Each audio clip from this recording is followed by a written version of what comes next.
திருச்சிற்றம்பலம். இத்தல நீரை கணியப்பம் உடவல் பொறி கப்பிய கரிமுகண்ணே கற்றிடும் அடி அவர் புத்தியில் உரைபவர் கற்பகமன வினை கடிதேகும் அத்தமும் மதியமும் வைத்திடும் அரண் மகன் மற்பொழுதிரள் புயமதையான் மத்தள வைரனை உத்தமி புதல்வனை மட்டவில் மலர் கொடு பணிவே முத்தமிழ் அடைவினை முற்படுகிறீர்கள் முற்பட எழுதிய முதல்வோனே முப்புறம் எரி செய்த அச்சுவன் உரை ரதம் அச்சது பொடி செய்த அதிதீரா அத்து எறது கொடு சுப்பி ரமணிபடும் அப்புன மதனிடைவமாகி அக்குற மகளுடன் அச்சிறு முருகனை அக்கணமணம் அருள் பெருமா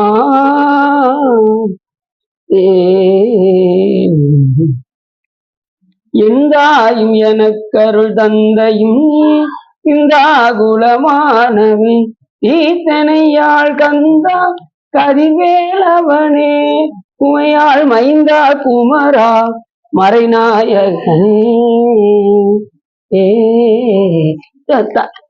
தட்டுக்க பாருங்க, கரெக்டா தெரியுதா? தெரியுதா? சரி. ஊழியர்கோன் வெப்பொழித்த புகழியர்கோன் கடல் போற்றி ஆளுமிசை கல்விதப்பில் அணைந்த வீரான் அடி போற்றி வாழி திருநாவலூர் வன்தண்டர் பதம் போற்றி ஊழிமணி திருவாதவூரர் திருத்தாள் போற்றி திருச்சிட்டம். எல்லாம் வல்ல சிவகாமி அம்பாளுடனாகிய வள்ளல் வைத்தியநாத சுவாமியுடைய பெரும் கருணையினாலே நாம் இந்த சிவ தர்மோத்தரத்தில் திருஞான தானவியல் பற்றி சிந்திப்பதற்கு திருவருளும் குருவருளும் அடியாராலும் கூட்டியுள்ளது. திருச்சிட்டம். சிந்தனை நின் தனக்காக்கி ஞாயிறின் தன் கண்ணினை நின் திருப்பாத போதுக்காக்கி வந்தனையும் அம்மலர்க்கே ஆக்கி வாக்கு உன் மணி வார்த்தை காக்கி ஐம்புலன்கள் ஆற வந்தனை ஆட்கொண்டு உள்ளே புகுந்த விச்சை மானமுத பெரும் கடலே மலையே உன்னை தந்தனை செந்தாமரை காடு அணையமே தனிச்சுடரே இரண்டு விழி தனியனேக்கு என்று அற்புதமாக மாணிக்கவாச பெருமான் கூறுகின்றார். நம்ம சிந்தனை எல்லாம் சிவபெருமான் ஒருவருக்கே செலுத்த வேண்டும் என்ற அடிப்படையில் முதல் எடுத்ததுமே சொல்றாரு, சிந்தனை நின் தனக்காக்கி. யார்கிட்ட? சிவபெருமானுக்கு இந்த சிந்தனையை கொடுக்கும். ஏன் என்று சொன்னால் சிந்தனையை வேறு இடம் செலுத்தினால் இடைப்பயன் உண்டாகும். நல்லதை நினைத்தால் நற்பயன் உண்டாகும், தீயதை நினைத்தால் தீவினை உண்டாகும். இது ரெண்டும் இல்லை என்று சொன்னால் நமக்கு பிறவி வராது. ஆகையினாலே இந்த பிறவியை நீக்கக்கூடிய பெருமானாக வளரக்கூடிய சிவபெருமானை நாம் சிந்திக்க வேண்டும். சிந்தனை நின் தனக்காக்கி சாமிக்கு மட்டுமே இந்த சிந்தனையை நாம கொடுக்கும். நாயினேன் அந்த இடத்துல கொஞ்சம் நாயினேன் அப்படின்னா, ஏன்னா பல இடங்கள்ல மாணிக்கவாச பெருமான் தன்னை நாயாக பல இடங்கள்ல சொல்றாரு. நாயினும் கடையன் அப்படிங்கிறாரு, நாயினேன் தன் கண்ணினேன் திருப்பாத போது அப்படிங்கிறாரு, சிறு நாயினும் கடையன் அப்படிங்கிறாரு, பல அளவுல சொல்றாரு. ஏன் அப்படின்னா நாய் பாத்தீங்கன்னா சாப்பிட்டத கைக்கும், இன்னொன்னா அது பல்லு உடைஞ்சு ரத்தம் வந்திருக்கும், எலும்பு கடிச்சு ரத்தம் வந்திருக்கும், அதை துப்பிட்டு மறுபடியும் அதையும் எடுத்து சாப்பிடும், வேற இது நினைச்சு எடுத்து சாப்பிடும். அதே போலதான் நாம என்ன செய்யறோம் அப்படின்னா இந்த உலகத்துல எவ்வளவுதான் உழண்டாலும் இங்க சிவமண்ட வழிபாடு செய்ய வரும்போதே நம்ம மறுபடியும் என்ன நினைக்கிறோம், இந்த உலக இன்பத்தை நோக்கி ஓடுறோம், அந்த நாய் போல. அதனாலதான் தந்த பல இடங்கள்ல மாணிக்கவாச பெருமான் நாயினேன் தன் நான் உலக போகத்திலே இருக்கேனே பெருமானே உன்னை நான் எப்பொழுது அடைய போகின்றேன் அப்படின்னு அந்த இடத்துல சொல்றாரு.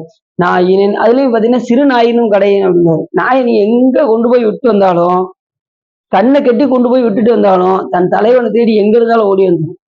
அதே போல எனக்கு சாமி எனக்கு 2 கண்ணையும் திறந்து விட்டுருக்கு, ஆனாலும் இன்னும் எனக்கு தலைவன் யாருன்னு தெரியல. எத்தனை பேர் எல்லா சாமிட்டும் ஓடுறாங்கல்ல, சிவபெருமான்ட்ட வர்றாங்களா? சிவபெருமான் அருள் இல்லாம இங்க வர முடியாது. அப்படி எல்லாவற்றுக்கும் மேலாக நாய் சிவகி ஏற்று வைத்து அம்மா எனக்கு அருளியவார் ஆர்வருவார் அச்சவைன்னு சொன்ன மாதிரி, நாய் எவ்வளவுதான் சீவி சிங்காரிச்சு அழகு பார்த்து நடுவீட்டுல வச்சாலும் வெளியில ஒரு நாயை வச்சதுன்னு வச்சுக்கோங்க ஓடியே போயிடும். அதுபோல தன்னை பல இடங்கள நாயினேன் தன் கண்ணினை திருப்பாத போது காக்கி தன்னை எவ்வளவு தூரம் இறக்கி போய் சொல்லணுமோ சொல்றாரு. நாம என்ன நினைப்போம், எவ்வளவு தூரம் நம்மளை பற்றி புகழ்ந்து சொல்லுவோம்னு நினைப்போம். என்னை பத்தி என்னை பத்தி உங்களுக்கு தெரியுமாங்க, என்ன போல ஒரு ஆள் உண்டாங்க அப்படியாங்கல்ல. இனி மாதிரிலாம் யாரும் செய்ய முடியாது, என்ன மாதிரி எதுவும் பண்ண முடியாது அப்படின்னு தன்னை எந்த அளவுக்கு உயர்த்தி சொல்லணுமோ சொல்றாங்க. ஆனா ஞானிகள் எல்லாம் எப்படி சொல்றாங்க, தன்னை எந்த அளவுக்கு தாழ்த்த முடியுமோ தாழ்த்தி சொல்கின்றார். அப்ப நாமளும் எப்படி இருக்கணும் அப்படின்னா, பிறர் புகழ்ந்தா அடுத்த நிமிஷமே எல்லாம் சிவன் செயல்னு நினைச்சிடணும். இப்ப உங்களை ஒரு ஆள் புகழ்றாங்கன்னு வச்சுக்கோங்க, நித்தியாசமா மாதிரி ஒரு ஆள் உண்டாங்க அப்படின்ட்டாங்கன்னு வச்சுக்கோங்க, நீ என்ன செய்யணும், உடனே நித்தியாசம் எல்லாம் சிவபெருமான் திருவருள் நினைச்சிடணும். நினைச்சிட்டீங்கன்னா எந்த இது வராது, அதுல நல்வினையும் வராது தீவினையும் வராது. இல்லைன்னா இறைவா புகழ்ந்தீங்க அப்படின்னு வச்சுக்கோங்க, அப்படின்னா என்ன ஆயிரும், வினை போயிடும். எல்லாம் சிவபெருமான் திருவள்ளுன்னு சாமிகிட்ட அப்படி இங்கிட்டு வாங்கி அவங்க இப்படி புகழ்ந்து கொடுத்தாங்கன்னா அப்படி சாமிகிட்ட பாடுபட்டு பண்ணிடணும். சாமி எல்லாம் உனக்கு தாயா அப்படின்னு சாமிகிட்ட பாடுவது.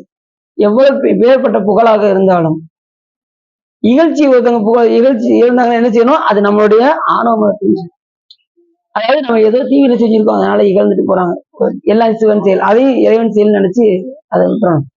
அவங்க பழிச்சொல் சொல்லக்கூடாது. ஒருத்தவங்க நம்மளை திட்டாங்கன்னு சொல்லி திரும்ப திட்டணும் அப்படின்னா அதுக்கும் என்ன உண்டாகும், வினை பயன் உண்டாகும். சிந்தனை நின்றனை காக்கி நாயினேன் தன் கண்ணினை நின் திருப்பாத போது காக்கி. கண்ணை எதுக்கு கொடுக்கணும்னாரு, சாமியுடைய திருவடிக்கு கொடுக்க வேண்டும். என்ன சார் கொடுங்க, அவங்க கொஞ்சம் இன்னைக்கு வரமாட்டாங்கன்னு நினைக்கிறேன். நாயினேன் தன் கண்ணினை நின் திருப்பாத போது காக்கி. அப்ப கண்ணை எது கொடுக்கணும்னா சாமியுடைய திருவடிக்கு கொடுக்க வேண்டும். சிந்தனைய சிவபெருமான்ட்ட கொடுக்கணும். நாயினேன் தன் கண்ணினை நின் திருப்பாத போது காக்கி. பாதம் எது, சிவபெருமானுடைய பாதம் தான் நம்ம திருவடி சக்தி அப்படின்னு சொல்றோம்.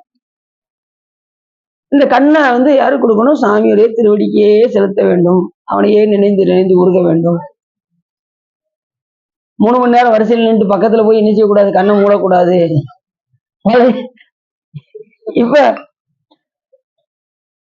பழனியில வரிசையில போய் நிற்கும் போது பாத்தீங்கன்னா எல்லாம் வரிசையில வருவாங்க, பக்கத்துல போய் 2 கண்ணையும் இரிக்க முடிவாங்க. 3 நேரம் சாமி அப்படிதான் நிறைய பேர் அப்படிதான். இப்ப நம்மள வைத்தியநாத சாமி கோயிலுக்கே நீங்க எடுத்துக்கோங்க, அடியில் ஒரு ஆள் பார்த்துன்னு வச்சுக்கோங்க, எல்லாரும் கண்ணை மூடிதான் சாமி விட்டு இருப்பாங்க. கோயில் யாருமே என்ன செய்யக்கூடாது, கண்ணை மூடக்கூடாது. கண்ணினை நின் திருப்பாத போது காக்கி.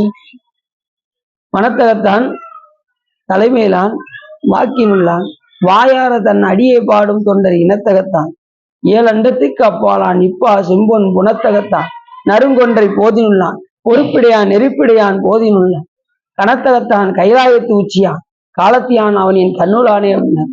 இறைவனை பார்ப்பதற்கு இந்த 2 கண்லாம் பத்தாதான், 4000 கண் படைத்திறவையில் அந்த 4 கணை அப்படின்னாரு. பிரம்மா இது சொன்னாரு, எனக்கு பிரம்மா 2 கண்ணை படைச்சு வச்சிருக்கேன், எனக்கு ஒரு 4000 கண்ணை கொடுத்துருக்க கூடாதா சிவபெருமானை பாக்குறதுக்கு அப்படின்னாரு.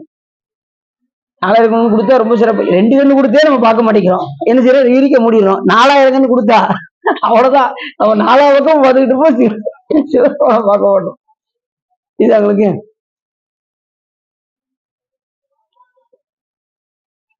பண்ணும். ஏன்னா அப்படி கரெக்டா நல்லா ஒரு சரி 4000 கண் படைத்தினரே அந்த 4 கண். அப்ப நமக்கு அதுலயும் மாணிக்கவாச பெருமான் ஒரு படி மேல போய் என்ன சொன்னாரு தெரியுமா, வெள்ளந்தான் வெறிசடையாய் விடையாய் விண்ணோர் பெருமானை என கேட்டு வேட்ட நெஞ்சாய் பள்ளம்தான் உருகுணலில் கீழ்மேலாக பதைத்தூர்வம் அவர் நிற்க என ஆண்டாய்க்கு உள்ளம்தான் இன்று உச்சியலும் நெஞ்சாய் உருகாதால் உடம்பெல்லாம் கண்ணாய் அண்ணா கல்லாம் கண் இணையும் மரமாம் தீவினை நிற்க எனக்கு உடம்பெல்லாம் கண்ணு வேணும் சாமின்னு அவர் கேட்கிறாரு. 4000 கண்ணு கொடுக்கணும்னு சொல்லி பிரம்மாட்ட கேட்கிறாரு. இப்படி எல்லா ஞானிகளுமே சாமியை தரிசனம் செய்வதற்கு கண்ணை கேட்கறாங்க. ஆனா நம்ம கண்ணை கொடுத்து என்ன செய்ய மாட்டேங்கும், அதை பயன்படுத்த மாட்டேங்கும். எந்த நேரம் செல்போன்லயே உட்காந்துருக்கோம்.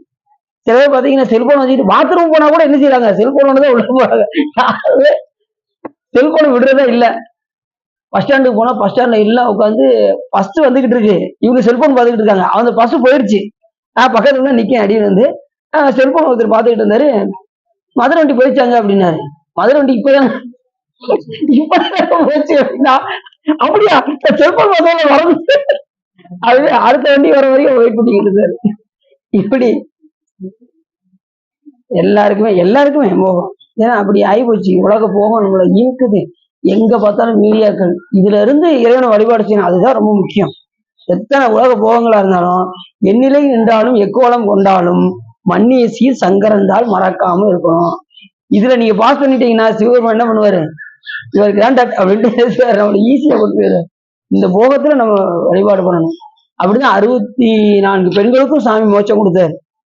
போகலோகம் சொர்க்கலோகத்துல அந்த இயக்கிமார்கள் 64 பெண்கள் மட்டும் எந்த நேரம் போகத்தையே அவங்களுக்கு போகத்தை தவிர வேற எதுவுமே தெரியாது, துன்பமே தெரியாது. அப்படிப்பட்ட நிலையில ஈசனை மறந்துடுவாங்க அவங்க எல்லாம். சாமி நினைக்கிறது கூட அவங்களுக்கு நேரம் கிடையாது. எந்த நேரம் போகத்தையே தூய்ப்பித்துக் கொண்டிருந்த அவர்கள் அதுல 64 பெண்கள் மட்டும், அது ஆண்கள் கூட சொல்லல, இயக்கி மாறர்கள். இயக்கர்கள்னா ஆண்கள், இயக்கி அப்படின்னா பெண்கள்.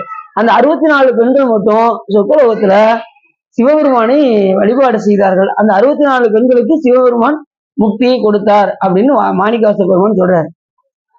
இயக்கிமாறு 64 வரை என் குணம் செய்த ஈசனே, மயக்கமாயதோ மும்மலப்பல வல்வினைக்குள் அழுந்தவும் துயக்கருத்தனை ஆண்டு கொண்டு நின் தூய்மலர்கள் தந்தனை தயக்க வைத்தடி யார்முனைய வந்து காட்டினாய் கழுக்குண்டிலே அப்படின்னு இந்த பாட்டு தெரியுமா உங்களுக்கு எல்லாருக்கும்? நீங்க அடியை மட்டும் எடுத்து விடுங்க, அடுத்து மட்டும் பாருங்க, அடுத்து கட கட கட கடன்னு போகும் அப்படிங்கிறீங்களா? திருக்கழுக்குன்ற பத்தி எல்லாருக்குமே தெரியும். அதெல்லாம் சிறு நாயினும் கடை ஆயவங்க அப்படிவாரு.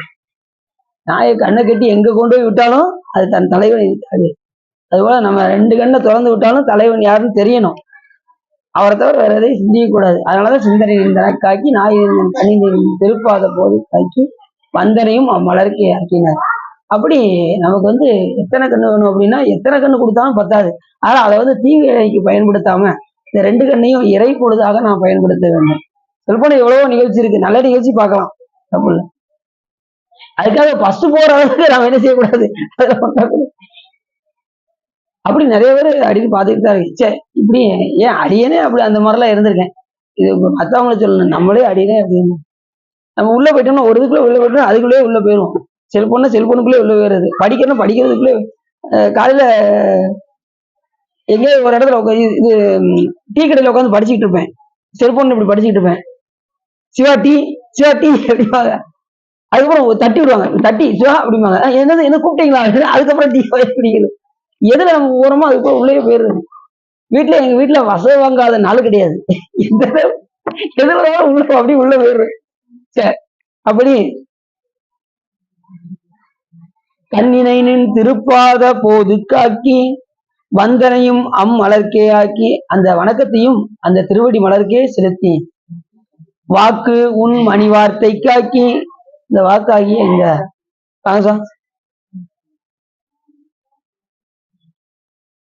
பேசணும். யாரை பத்தி பேசணும்?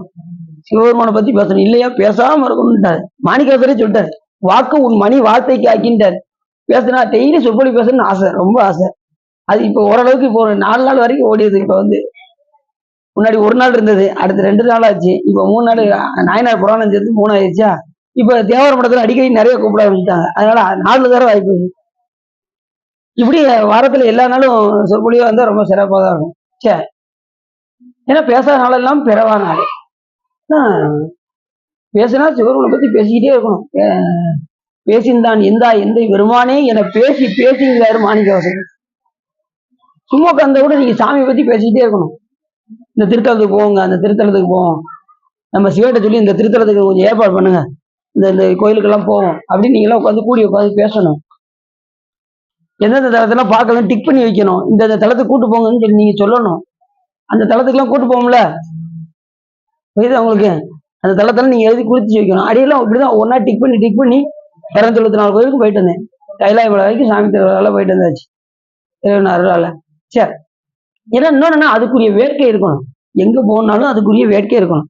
இங்க சென்று எப்படியாவது போயிட்டு வரணும், வீட்டை விட மாட்டாங்கன்னு நம்ம நினைக்கக்கூடாது. நீங்க விருப்பப்பட்டா சாமி அதுக்குரிய ஏற்பாடுகள்லாம் சிவபெருமான் செய்வார். அது அவருடைய வேலை, புரியுது அவங்களுக்கு? அது மாதிரி தீட்சை எடுக்கணும் நீங்க நினைச்சா போதும், சாமி அதுக்குரிய உபாயங்கள்லாம் சாமி கொடுப்பாரு. சிவபூஜை எடுக்கணும் நினைச்சாலே போதும். இப்பவே அடித்தளத்தை போட்டு போவோம், எல்லாரும் சிவபூஜை காலகாலத்துல எடுக்கிற லெவலுக்கு போகணும். அதான் அதுக்குரிய காலம் வரும்போது சாமி கொடுப்பாரு. அதுக்கு வரைக்கும் நம்ம கொஞ்சம் பொறுமையா இருக்கணும். அந்த பக்குவம் வர்ற வரைக்கும் சாமி பார்த்துட்டே இருப்பாரு. பக்குவம் வந்துச்சுன்னா உடனே குருவா வந்துருவார். அருவரத்தூர்வன் அவனியில் குருவரன் ஆகிய அருளிய பெருமையை சிறுவை என்று இயலாதே அப்படின்னு மாணிக்கவாச பெருமான் சொல்வதற்கெனங்க சில பேருக்கு ஏன் கொஞ்சம் காலம் வச்சிருக்காரு அப்படின்னா இன்னும் தீட்சை கொடுக்காம இருக்காருன்னா அதுக்குரிய பக்குவத்தை எதிர்பார்த்துக்கிட்டே இருக்காரு. அந்த காலம் வரும்போது டக்குன்னு கொடுத்துருவாரு சாமி. பெண்டிங் லிஸ்ட்ல வச்சிருக்காரு. எப்ப கொடுப்பாருன்னு தேவர்களாலே அழிய முடியாது. அதனால டக்குன்னு கொடுத்துருவாரு. உங்களுக்கு அதுக்குரிய விருப்பம் மட்டும் வந்துருச்சாகும். எப்படி எடுக்கணும் அந்த விருப்பம் வந்துருச்சுன்னா உடனே சால்வ் வந்துடும். அப்படி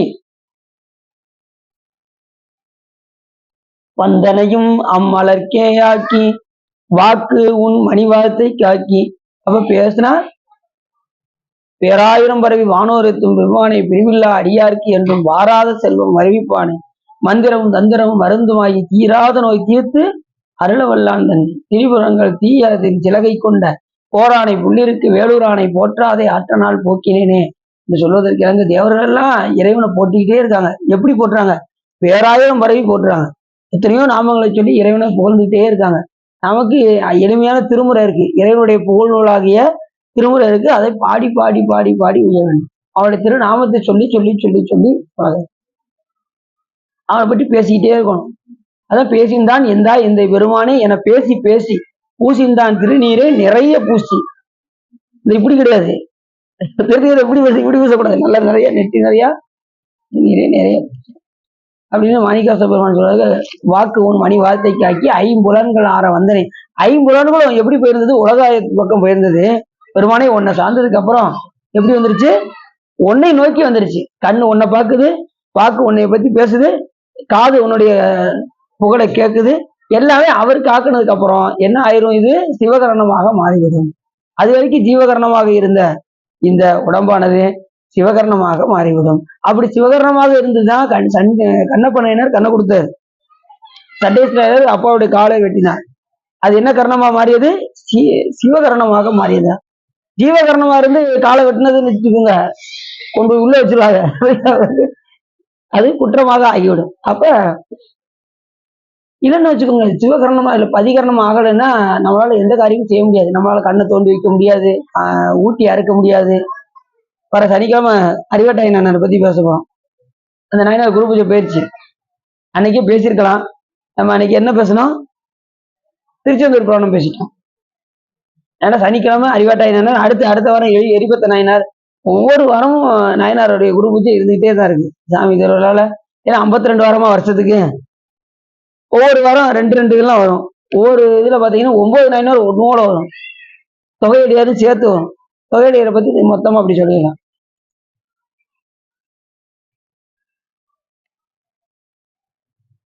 ஐம்புலன்கள் ஆற வந்தனை ஆட்கொண்டு உள்ளே புகுந்த விச்சை மாலமுத பெருங்கடலே. இச்சை என்னைக்கு இறைவன் மேல வருதோ அப்ப சாமி என்ன பண்ணுவாரு? நம்முடைய கரணங்களை எல்லாம் அவன் மேல் செலுத்துமாறு செய்வார்.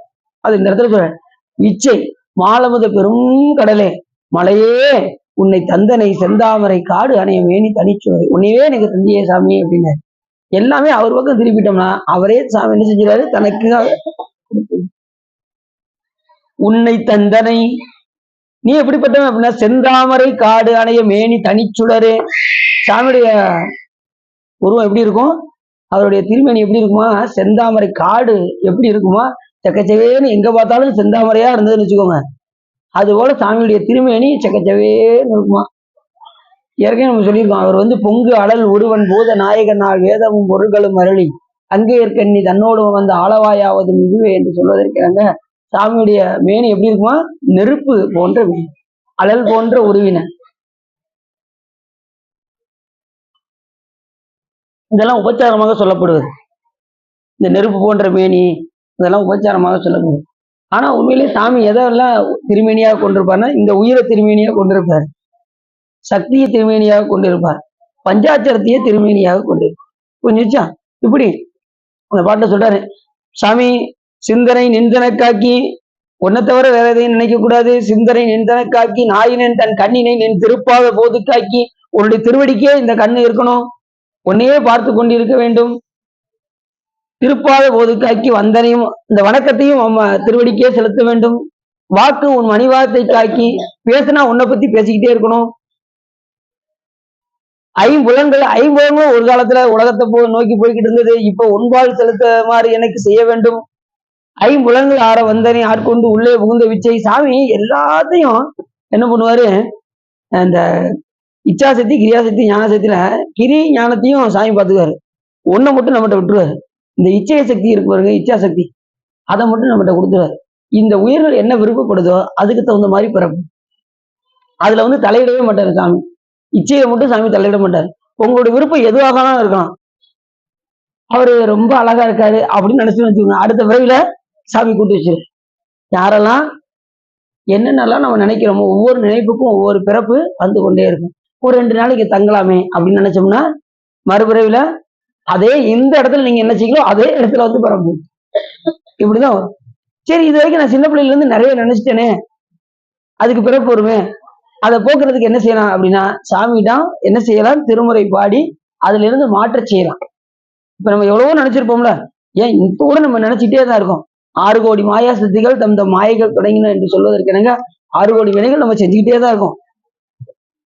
இதை மாற்றி அமைக்கிறதுக்கு தான் எந்த செயலை செய்தாலும் நம்ம சிவன் செயல் நினைச்சு செஞ்சோம்னா நமக்கு வினை பயன் ஏறாது. மிச்சவங்களுக்கு அதுவே அன்றாட அனுஷ்டானத்துல நீ செய்யக்கூடிய நல்வினை தீவினைய சாமி கிட்ட. அப்படி மாலவத பெருங்கடலை மலையே உன்னை தந்தனை செந்தாமரை காடு அணைய மேனி தனிச்சுடரை 2 மில்லி தனியை நேர்க்கி. நாம 2 மில்லி தனியை நேர்க்கின்றதும் ஒண்ணு நம்ம சாமி கிட்டே இருக்கோம், உலகத்தை நோக்கி இருக்கும். இப்படி இந்த 2 கட்டாக பாருங்க, அது மாதிரி ஒண்ணு இதை சாரணும் இல்லைன்னா இதை சாரணும். இது என்ன செய்யுது, 2 காலையும் வச்சுக்கிட்டு இங்க ஒண்ணு இங்க ஒண்ணு, காலையில இருந்து சாமி தரிசனம் பண்ண அதுக்கப்புறம் உலகத்துல போய் கொள்ளல. இப்படி அதனால 2 மில்லி தனியை நேர்க்கே. அப்படி இந்த பாட்டுக்கு நிறைய வழக்கம் சொல்லலாம். சரி, நம்ம வந்து இப்ப சிவஞான தான இயலுக்கு நம்ம போயிடும். இன்னைக்கு சென்ற முறை நம்ம பார்த்தோம் இந்த திருமுறை பெட்டிகள்லாம் எப்படி இருக்கணும், அதை செய்யறவங்க என்ன பதத்தை எல்லாம் அடைவார்கள். சிவ ஆகமங்களில் ஆசிரியர் தம்பிரானார் திருவாக்கியால் அருள் செய்த சிவ ஆகம திருமுறை பழகி ஏடுகள் பலவும் மொழிதல் எரிதல் எழுத்து தெரியாமை முதலிய குற்றங்கள் பொருந்தி பிழைகளை எழுத வல்லாரால் எழுவித்து மைக்காப்பு சாத்தி அழகமைந்த திருமுறையை அர்ச்சனை செய்யக்கூடும். இப்ப என்ன செய்யணுமா, இப்ப எத்தனையோ இதெல்லாம் வந்து பாத்தீங்கன்னா திருமுறைகள் அழிஞ்சு செஞ்சு இதெல்லாம் கிடக்கும் பார்த்தீங்களா. இப்போ ஒரு தல புராணங்கள் இருக்குன்னு வச்சுக்கோங்க, ஒரு கோயிலுடைய தல புராணங்கள் ரொம்ப அழியிற நிலைமையில் இருந்ததுன்னா அதுக்குரிய ஆளுகளை வைத்து அந்த மொழி, அந்த வட்டெழுத்துன்னு சொல்றாங்களே இப்ப சொல்லி கொடுக்காங்க பாருங்க, அந்த இதெல்லாம் தெரிஞ்சு அது இப்போ உள்ள தமிழ் நடைமுறையில எப்படி எழுதி கொடுக்கணுமோ அந்த மாதிரி எல்லாம் என்ன செய்யணுமா, அதை எழுதி கொடுக்கணுமா, அதை வந்து பேணி பாதுகாக்கணுமா, இல்லைன்னா அது குற்றமாயிரும் அப்படின்னு ஆகமங்கள் சொல்லுது. அது குறிப்பிட்ட அந்த திருவாக்கினால் சாமியுடைய திருவாக்கினால் அருளி செய்யப்பட்ட திருமுறை பழகி. ஏற்கனவே இந்த திருமுறை பத்தி உங்களுக்கு தெரியும். திருமுறைலாம் எங்க இருந்துச்சு, சிதம்பரத்தினுடைய நம்பியாண்டார் நம்பிகளால் நமக்கு கிடைத்தது. இல்லைன்னா நம்ம இன்னைக்கு ஒண்ணுமே நமக்கு தெரிஞ்சிருக்காது. நம்பியாண்டார் நம்பிகளும் ராஜராஜ சோழனும் இல்லைன்னா நம்ம இன்னைக்கு திருமுறை பாடி இருக்க முடியாது. நம்பியாண்டார் பேர் சின்ன குழந்தை, நம்பியாண்டார் நம்பி அவ அப்பா தினசரி போய் விநாயகர் பெருமானுக்கு பூஜை வச்சார். இவர் கூடவே போவார். போய் சாமிக்கு நெய்வேத்தியம் காட்டிட்டு வீட்டுல கொண்டு வந்து பிரசாதத்தை கொடுப்பாரு, சாப்பிடுவாங்க. இப்படி நடந்துட்டே இருந்துச்சு. திடீர்னு ஒரு நாள் அவரு வெளியூருக்கு போக வேண்டிய சூழ்நிலை வந்தது அவங்க அப்பா. உடனே தம்பி நீ போயிட்டு வந்துருப்பா, எனக்கு பதில் நீ போய் பூஜையை வச்சுட்டு வந்துரு அப்படின்னு அவர் சொல்லிட்டு வெளியூருக்கு போயிடுவார். இவர் என்ன பண்ணாரு, நம்பியாண்ட நம்பிகள் அவங்க அப்பா போன மாதிரியே போய் விநாயகர் பெருமானுக்கு முன்னாடி போய் நின்று சாமிக்கு அபிஷேகம்லாம் செஞ்சு எண்ணெயை நல்லா முழுக்காட்டி அவங்க அப்பா என்னென்ன செஞ்சாரோ அதை பக்கத்திலேயே இருந்து பார்த்து, இதுதான் இப்படிதான் இருக்கணும். இப்ப தந்தை எவ்வளியோ அந்த வழிதான் பிள்ளைகள் வரும். நாம என்ன செய்யறோமோ அதை யாரு பார்த்துக்கிட்டே இருப்பா அப்படின்னா பிள்ளைகள் பார்த்துக்கிட்டே இருக்கும். நீங்க என்ன செய்யறீங்கன்னு யாரு பார்ப்பான், உங்க குழந்தைகள் பார்ப்பாங்க. அப்பா பூசை பண்றாரு, டெய்லி சிவலிங்கத்தை வச்சு பூசை பண்ணிக்கிட்டே இருக்காரு, நம்ம செஞ்சா என்ன அப்படின்னு அவங்களுக்கே இயல்பா வரும். நீங்க திருவள்ளுவர் பாடினா அவங்களுக்கு இயல்பாவே வரும். என்ன பாடுறாங்க, என்ன செய்யறாங்க அப்படிங்கிறது அவங்க உட்கார்ந்து சிந்திப்பாங்க. கண்டிப்பா இப்படிதான் அவங்களுக்கு ஊட்டணும். நீங்க போய் வலுக்கட்டாயமா என்ன செய்யக்கூடாது, அவங்கள போய் வற்புறுத்தக்கூடாது. வற்புறுத்தினா எந்த உயிரும் வராது.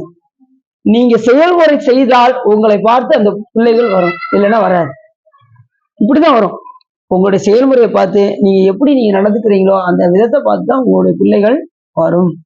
ஆகையினாலே இத அவங்க அப்பா தினசரி வந்து அந்த பூஜையை செய்யறத அந்த பையன் பார்த்துக்கிட்டே இருந்தார். நம்பியாண்டா பார்த்து உடனே அப்பா என்ன முதல் சாத்தினாரு, எண்ணெய் நல்லா முழுக்காட்டினாரு. அப்புறம் மாப்பொடி அபிஷேகம் பண்ணாரு. அப்புறம் மஞ்சப்பொடி, இப்படி அவங்க அப்பா செய்யறது அத்தனையும் விநாயகர் பெருமானுக்கு செய்தே வந்தார். அந்த பிள்ளையாருக்கு பொல்லா பிள்ளையார் என்று பெயர். அந்த பிள்ளையாரு பொல்லா பிள்ளையார்னா என்ன அர்த்தம்? ஒளியால் செதுக்கப்படாத பிள்ளையார். இப்ப நம்ம கோயில்ல ஒரு பொல்லா பிள்ளையார் இருக்காரு, தெரியுமா உங்களுக்கு? வைத்தியநாத சாமியில் எங்க இருக்காரு சொல்லுங்க பாப்போம். 63 நாயன்மார் பக்கத்துல ஒரு விநாயகர் இருக்காரா? கைலாசநாதருக்கு பக்கத்துல, அவர் தான் பொல்லா பிள்ளை. ஒளியால் செதுக்கப்படாத பிள்ளையார். அப்படி அந்த பிள்ளையார் எங்கன்னா திருநாரையூர் என்ற ஊர்ல அந்த பிள்ளையார் இருக்காரு. பிள்ளைகளை எளிதில் கவரக்கூடிய ஒரு வடிவம், சிவபெருமானுடைய ஒரு வடிவம் பிள்ளையார் விநாயகர் பெருமான். நாயகன்னா தலைவன், விநாயகன் அப்படின்னா மேலான தலைவன் அர்த்தம். அவருக்கு மேல ஒரு கடவுள் கிடையாது அப்படின்னு அர்த்தம். இது அவங்களுக்கு. அப்படி விநாயகர் பெருமானுக்கு பூஜை எல்லாம் செஞ்சு முடிச்சுட்டு நெய்வேத்தியத்தை இப்படி திறந்தாரு. சாமி சாப்பிடு அப்படின்னாரு. யார? விநாயகர் பெருமானை சாப்பிடு அப்படின்னாரு. அவங்க அப்பா காட்டிட்டு கொண்டு வந்துருவாரு. அது அவனுக்கு அந்த பையனுக்கு தெரியாது. காட்டிட்டு வீட்டுக்கு கொண்டு வந்தது பையனுக்கு. உடனே சாமி எங்க அப்பா கொடுத்ததெல்லாம் நீ சாப்பிட்ட, நான் கொடுத்தது நீ சாப்பிடவே மாட்டேங்க, நீ சாப்பிட்டே ஆகணும் அப்படின்னு அடம் முடிச்சு அழுக ஆரம்பிச்சிடுறாரு. யார்? நம்பியாண்டார். அவரு சாப்பிடுற மாதிரி தெரியல. சாமி அப்படியே இருக்காரு. சாமி இப்ப நீ சாப்பிடலனா என் தலையை முட்டி நான் இறப்பதை தவிர எனக்கு வேற வழி கிடையாதுன்னு போட்டு முட்டுறாரு. முட்டது உடனே விநாயகர் பெருமான் டக்குனு வந்து இருக்கிற பூரா காலி பண்ணி விட்டாரு. அத்தையும் காலி விட்டாரு. ஒன்னு எல்லா பலகாரத்தையும் காலி விட்டாரு. உடனே சாமி ரொம்ப நல்லது சாமி, பிரசாதத்தை அப்படின்ட்டு அந்த மூடியை மூடிட்டு வேகமா வீட்டுக்கு வந்தாரு. நம்பியாட்ட தம்பியும் அவங்க அம்மா கேட்டாங்க, பிரசாதத்தைங்கடா? பிரசாதத்தை பிள்ளையார் சாப்பிட்டாரு அப்படின்னா. பிரசாதத்தை பிள்ளையார் சாப்பிட்டாரா? இல்ல உங்க அப்பா கரெக்டா கொண்டு வந்து நீ என்னடா செஞ்ச, நீ சாப்பிட்டுட்டு நீ ஏமாத்திக்கிட்டு இருக்கியா அப்படி? இல்லை ஏமா உங்களுக்கு தெரியாதா, பிள்ளையாரு எனக்காக உட்காந்து சாப்பிட்டாருன்னா பாருங்களேன் அப்படின்னு. சரி நீ மறுநாள் அதே போல என்ன செஞ்சாங்க, அவர் கையில கொலக்கட்டையை கொடுத்து முன்னாடி போக சொல்லி பின்னாடி அவங்க அப்பா ஊர்ல இருந்து வந்துட்டாரு. வந்து இந்த பிள்ளையாரு கொலக்கட்டை சாப்பிட்டாரா, இன்னைக்கு அது என்னன்னு பாத்துருவோம் அப்படின்ட்டு பின்னாடி எல்லாரும் போக ஆரம்பிச்சாங்க. ஊரே திரண்டு வந்துருச்சு. அந்த அதிசயத்தை பார்க்கறது ஊரே திரண்டு அங்கங்க ஒளிஞ்சு பாக்குறாங்க. இவர் வழக்கம் போல என்ன செஞ்சாரு, அவங்க அப்பா செய்யற மாதிரி அந்த எண்ணெயை முழு காட்டினாரு, மாப்பொடி மஞ்சள் பொடி அபிஷேகம் பண்ணாரு. விநாயகர் அப்படியே கம்முன்னு இருந்தாரு. அதுக்கப்புறம் கரையேசி சாமி எடுத்து திறந்து வச்சாச்சு சாப்பிடலாம் அப்படின்னாரு. அதுபடி விநாயகரும் எடுத்து சாப்பிட்டாரு. அது எல்லாரும் பார்த்தாங்க. அது அந்த நேரத்துல இருந்தவங்க எல்லாம் ரொம்ப ஆச்சரியம். அப்பெல்லாம் அவங்க எல்லாம் நிறைய புண்ணியம் பண்ணவங்க. விநாயகர் பெருமான எல்லாரும் பார்த்திருக்காங்க அந்த திருநாரையூர்ல. இதை கேள்விப்பட்டு ராஜராஜ சோழன் இன்னும் எங்க கேள்விப்படுறான், தஞ்சாவூர்ல கேள்விப்படுறான். கேள்விப்பட்டதும் உடனே அந்த திருமுறைகள் எல்லாம் எடுக்க வேண்டுமே. அந்த பதியம் பாடும்போது ஒருத்தர் பாடிக்கிட்டு இருந்தது எங்க இருக்கு அப்படின்னதும் திருமுறைகள்ல இருக்கு அப்படின்னதும், அது திருமுறைகள் எங்க இருக்கு அப்படின்னு சொல்லும் போது திருநாரையூர் நம்பியாண்டார் நம்பிகள்கிட்ட போய் கேட்டோம்னா அவர் எங்க இருக்குன்னு சொல்லிடுவாரு. ஏற்கனவே பிள்ளையாருடைய அருளை பெற்றிருக்காரு அப்படின்னு சொல்லி உடனே அத விஷயத்தை கேள்விப்பட்டு நேர திருநாரையூருக்கு சென்றார். அவருக்கு அந்த பிள்ளைக்கு ஏகப்பட்ட பூர்ண கும்பெல்லாம் வச்சு யானையோட போய் ராஜராஜ சோழன், அது மிகப்பெரிய மன்னன் ராஜராஜ சோழன், எல்லாத்துக்கும் புலிக்கொடியை போய் காஷ்மீர்ல கொண்டு போய் வச்சுட்டு வந்திருக்காருன்னா பார்த்துக்கோங்களேன். அப்ப எவ்வளவு பெரிய சிறப்பான அரசன் பாருங்க. அப்படி புலிக்கொடியை போய் அங்க நட்டு வச்ச ஒரு சோழன் ராஜராஜ சோழன். படையோடு போய் திரட்டி போய் அங்க போய் திருநாரையூர் பொல்லா பிள்ளையாருக்கு அருகில் இருந்த நம்பியாண்ட நம்பியாய். அப்ப அவர் என்ன பண்ணாராம், நம்பியாண்ட விநாயகர் பெருமானுக்கு நேர்த்தி கொடுத்து இன்னைக்கு டீச்சர் நீ அடிக்க போறாங்க அப்படின்னாராம். எல்லாம் லேட்டா போனா என்ன ஆகும், அடிப்பாங்களா? விநாயகர் பெருமான் என்ன பண்ணாராம், நீ ஸ்கூலுக்கு எல்லாம் போக வேண்டாம், உனக்கு நான் பாடம் சொல்லி தரேன்னு விநாயகர் பெருமானே பாடம் சொல்லி கொடுத்தாராம். யாருக்கு? நம்பியாண்ட நம்பி. அப்ப விநாயகர் பெருமான் பாடம் சொல்லி கொடுத்தா எப்படி இருக்கும், அப்ப எவ்வளவு ஞானமா இருக்கும். அப்படி அவரை போய் பார்த்து திருமுறை எங்க இருக்குன்னதும் அப்படியே கண்ணை மூடி சிவத்தை சிந்திச்சாரு. உடனே சிதம்பரத்துக்கு நடராஜ பெருமானுடைய சன்னதிக்கு பின்னாடி ஒரு அறையில் பூட்டப்பட்டிருக்கின்றது என்பதை உணர்ந்து இவர் சொன்னார். யாரு? நம்பியாண்ட நம்பிகள் சொல்றார். உடனே சிதம்பரத்துக்கு போய் எல்லா பேரும் போனாங்க. மன்னர், அரசர். அதே மாதிரி எப்படி இவருக்கு பூர்ண கும்பத்தோடு போனாங்களோ அதே பூர்ண கும்பத்தோடு சென்று போய் அங்க உள்ளவங்க கேட்டா அவனும் நான் அந்த மூவர் வந்தா தான் நான் கதவை திறப்பேன் அப்படின்றாங்க. இவர் என்ன பண்ணாரு, அதே திருவுருவத்தை நடராஜ பெருமான் திருவுருவம் அந்த 3 பேருடைய திருவுருவத்தையும் கொண்டு வந்து இந்த வந்துட்டாங்க, திறந்து விடுங்க அப்படின்னதும் அவங்க உயிரோட வரணும். உயிரோட வந்து அப்ப இந்த சிலையில வந்து அவங்க இருப்பது உண்மை இல்லையா அப்படின்னு கேட்டாரு. இப்ப நீங்க அவரை வணங்குறீங்களா? அவங்க இருக்காங்கன்னு சொல்லி தானே நீங்க வணங்குறீங்க, இல்லைன்னு நினைச்சு நீங்க வணங்குவீங்களா அப்படின்னாருல. அவங்க அப்படியே அவங்களால பேச முடியல. உடனே அடுத்த நிமிஷமே என்ன செஞ்சிட்டாங்க, கதவை திறந்து விட்டாங்க. திறந்தா உள்ள அத்தனை ஏடுகளும் நிறைய சேகரிச்சிருச்சு. ஞானசம்பந்தர் அந்த காலத்துல பாதுகாத்து சிதம்பரத்துல வச்சிருக்காங்க. ஒவ்வொரு ஞானசம்பந்த பெருமாள் பதியம், எல்லா பதியத்தையுமே மொத்தமா ஏடுகள் எல்லாம் எடுத்து சிதம்பரத்துல, எல்லாம் சாமியோட திருவருள் தான், எல்லாமே சிவபெருமான் திருவருளானதான் அத்தனையும் சிதம்பரத்துல இருக்கு. அது சாமிக்கு தான் தெரியும் அந்த ஏடுகள்லாம் எப்படி சிதம்பரத்துக்கு வந்தது என்பது சிவபெருமான் தான். அதுலயும் பாத்தீங்கன்னா இந்த 10ஆம் திருமுறைக்கு பாருங்க, ஞானசம்பந்த பெருமான் வந்து 10ஆம் திருமுறை எங்க தெரியுமா இருந்தது உங்களுக்கு? திருவாவடுதுறையில இருந்தது. திருவாவடுதுறைக்கு ஞானசம்பந்த பெருமான் இடரின் கலன் பதியம் பாடினார் பாருங்க. அப்ப உள்ள வரும்போது இங்கே தமிழ் மனம் கமழுகின்றது அப்படின்னு பார்த்தாரு ஞானசம்பந்த பெருமான். இங்க தமிழ் மனம் கமழுகின்றது அப்படின்னு தோண்டி பார்த்தா உள்ள அவர் 3000 பாடல் பாடி வச்சது அங்க உள்ள இருக்கு. ஆமா, திருமந்தம். அங்க ஒரு ஆண்டுக்கு ஒரு பாடலை எழுதி அங்க உள்ள அந்த இதுக்கு முன்னாடி கொடிமரத்துக்கு பக்கத்துல இருந்தது. அதுக்கப்புறம் தான் எடுத்து அந்த ஏடுகள்லாம் கொண்டு போய் மறுபடியும் சிதம்பரத்துல கொண்டு போய் வச்சாங்க. வர ஞாயிற்றுக்கிழமை நம்ம கருவிழந்தநல்லூர் போனோம்ல, காலையில் 7 மணில இருந்து சாயங்காலம் 5 மணி வரைக்கும் திருமந்திரம் 3000 பாடலும் பாடுறாங்க. வாய்ப்புள்ளவங்க கலந்துக்கோங்க. நமக்கு வந்து உழவார பணியும் இருக்கு. உழவார பணி பண்றவங்க உழவார பணி பண்ணுங்க. திருமந்திரத்தில் கலந்துக்கோங்க, திருமந்திரம் கலந்துக்கோங்க. சரிதானா? நீங்க எதுல கலந்துக்கிட போறீங்க? சரி, உங்களுக்கு எது வேணுமோ படிக்கிறீங்களா? சரி, அதான் உங்களுக்கு ஒரு 2 ஆப்ஷன் இருக்கு. உழவார பணி பண்ணணும்னாலும் பண்ணலாம். சார் சங்கரங்களுக்காரங்க ஒரு 4-5 ஊர் போட்டிருக்காங்க. எல்லாரும் சேர்ந்து மொத்தமா நடத்துறாங்களாம். காலை அன்னம்பாளிப்பு, மதியம் எல்லாமே சிறப்பா பண்றாங்க. நம்ம ஒரு நாள் அப்படி வச்சிருவோமா? ஒவ்வொரு திருமுறையும் ஒவ்வொரு நாளா காலையில இருந்து சாயா வச்சு முடிச்சுட்டுருவோம். பார்ப்போம் திருவள்ளுவர் பிடிக்க கூட்டி கேட்டோம். எத்தனை திருநாள் நம்ம திரும்ப படிச்சுக்கிட்டே இருக்கோம். சரி, அடுத்த ஒருத்தவங்க பார்த்தீங்கன்னா முதல் திருமுறை மட்டும் காலையில இருந்து சாயங்காலம் வரைக்கும், 2ஆம் திருமுறை காலையில இருந்து சாயங்காலம் வரைக்கும், 8ஆம் திருமுறை காலையில இருந்து சாயங்காலம் வரைக்கும், இப்படி ஒவ்வொன்றையும் கம்ப்ளீட் பண்றாங்க ஒவ்வொரு இடத்துலையும். பார்ப்போம் அதுக்கு திருவருள் கூட்டி. சரி, அப்படி உடனே அந்த அறையை திறந்ததும் ஞானசம்பந்த பெருமானே 16,000 பாடல் பாடியிருக்காரு. ஆனா கிடைச்சது கம்மி. அப்ப சாமிகள் 49,000 பதியம் பாடியிருக்காரு, நமக்கு கிடைச்சது கம்மி. சுந்தரப்பு சாமிகள் 38,000 பாடியிருக்காரு, நமக்கு கிடைச்சது வெறும் 100 பதியம் தான் கிடைச்சிருக்கு. 1000 பாடல்கள் தான் கிடைச்சிருக்கு. 100 பதியம்னா 1000 பாடல்கள் மட்டும் தான் கிடைச்சிருக்கு. இப்படி நிறைய சிறப்புகள்லாம் இருக்கு. அதை கொண்டு வந்தது யாருன்னா ராஜராஜ சோழம். அவர் இல்லைன்னா இன்னைக்கு நமக்கு என்ன செஞ்சிருக்காது. அதை எப்படி அந்த அழிஞ்சு போனதெல்லாம் எடுத்து திரட்டி அதை பாதுகாத்து அசல்ல இருந்து நகலை எடுத்து அதெல்லாம் இன்னும் பாத்தீங்கன்னா பாண்டிச்சேரியில 50 அடிகள்னு சொல்லி இப்ப சிதம்பரத்துல இருந்து அங்க கொண்டு போயிட்டாங்க. பாண்டிச்சேரி கொண்டு போய் அதை பாதுகாத்து வச்சிருக்காங்க. அதுல சாமி வந்து அழகிய திருச்சிற்றம்பலமுடையான்னு கையெழுத்து போட்டுக்காரு 8ஆம் திருமுறையில. மாணிக்க வாசகன் சொல்ல சிவபெருமான் எழுதுனது அழகிய திருச்சிற்றம்பலமுடையான்னு எழுதுதுன்னு சொல்லி அந்த உள்ள இருக்கு. அந்த கையெழுத்தை ஒருத்தர் பார்க்கணும்னு சொல்லி பாண்டிச்சேரி போயிருக்காரு. சிவபெருமானுடைய கையெழுத்தை பார்க்கணும் அப்படின்னு சொல்லி பாண்டிச்சேரிக்கு போய் உள்ள போகக்கூடாதுன்னு சொல்லியிருக்காங்க. அவர் என்ன செஞ்சாரு, அதையும் மீறி நான் போய் அதை பார்த்து அவன் உள்ள போனாரு. 2 கண்ணும் போயிடுச்சான். அப்படி சாமியை போய் சந்தேகப்படலாமா?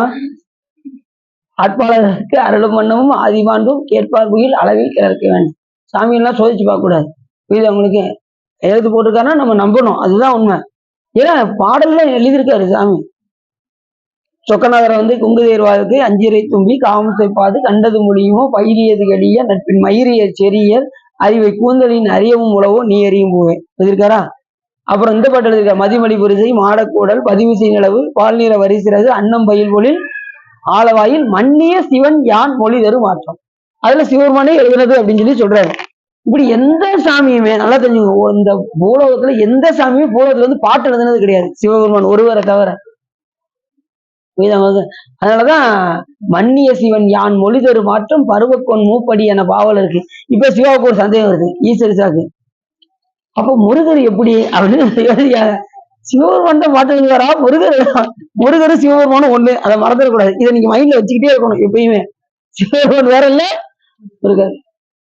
அவங்க யோசிக்காங்க சிவபெருமான் மட்டும்தான் பூலோகத்துல பாட்டு எழுதியிருக்காங்கன்னு சொல்றாரு அப்படின்னு யோசி. ஒருத்தவங்க சிதறில ஓடுறது அவங்களுக்கு தெரியுது, உனக்கு தெரியுது அப்படி நினைச்சுங்களா? பாத்தீங்களா, நினைச்சிருக்காங்க பாருங்க. சரி, அப்படி இப்ப சொல்லிட்டு இருக்கும்போது அவங்களுக்கு என்ன ஓடும்.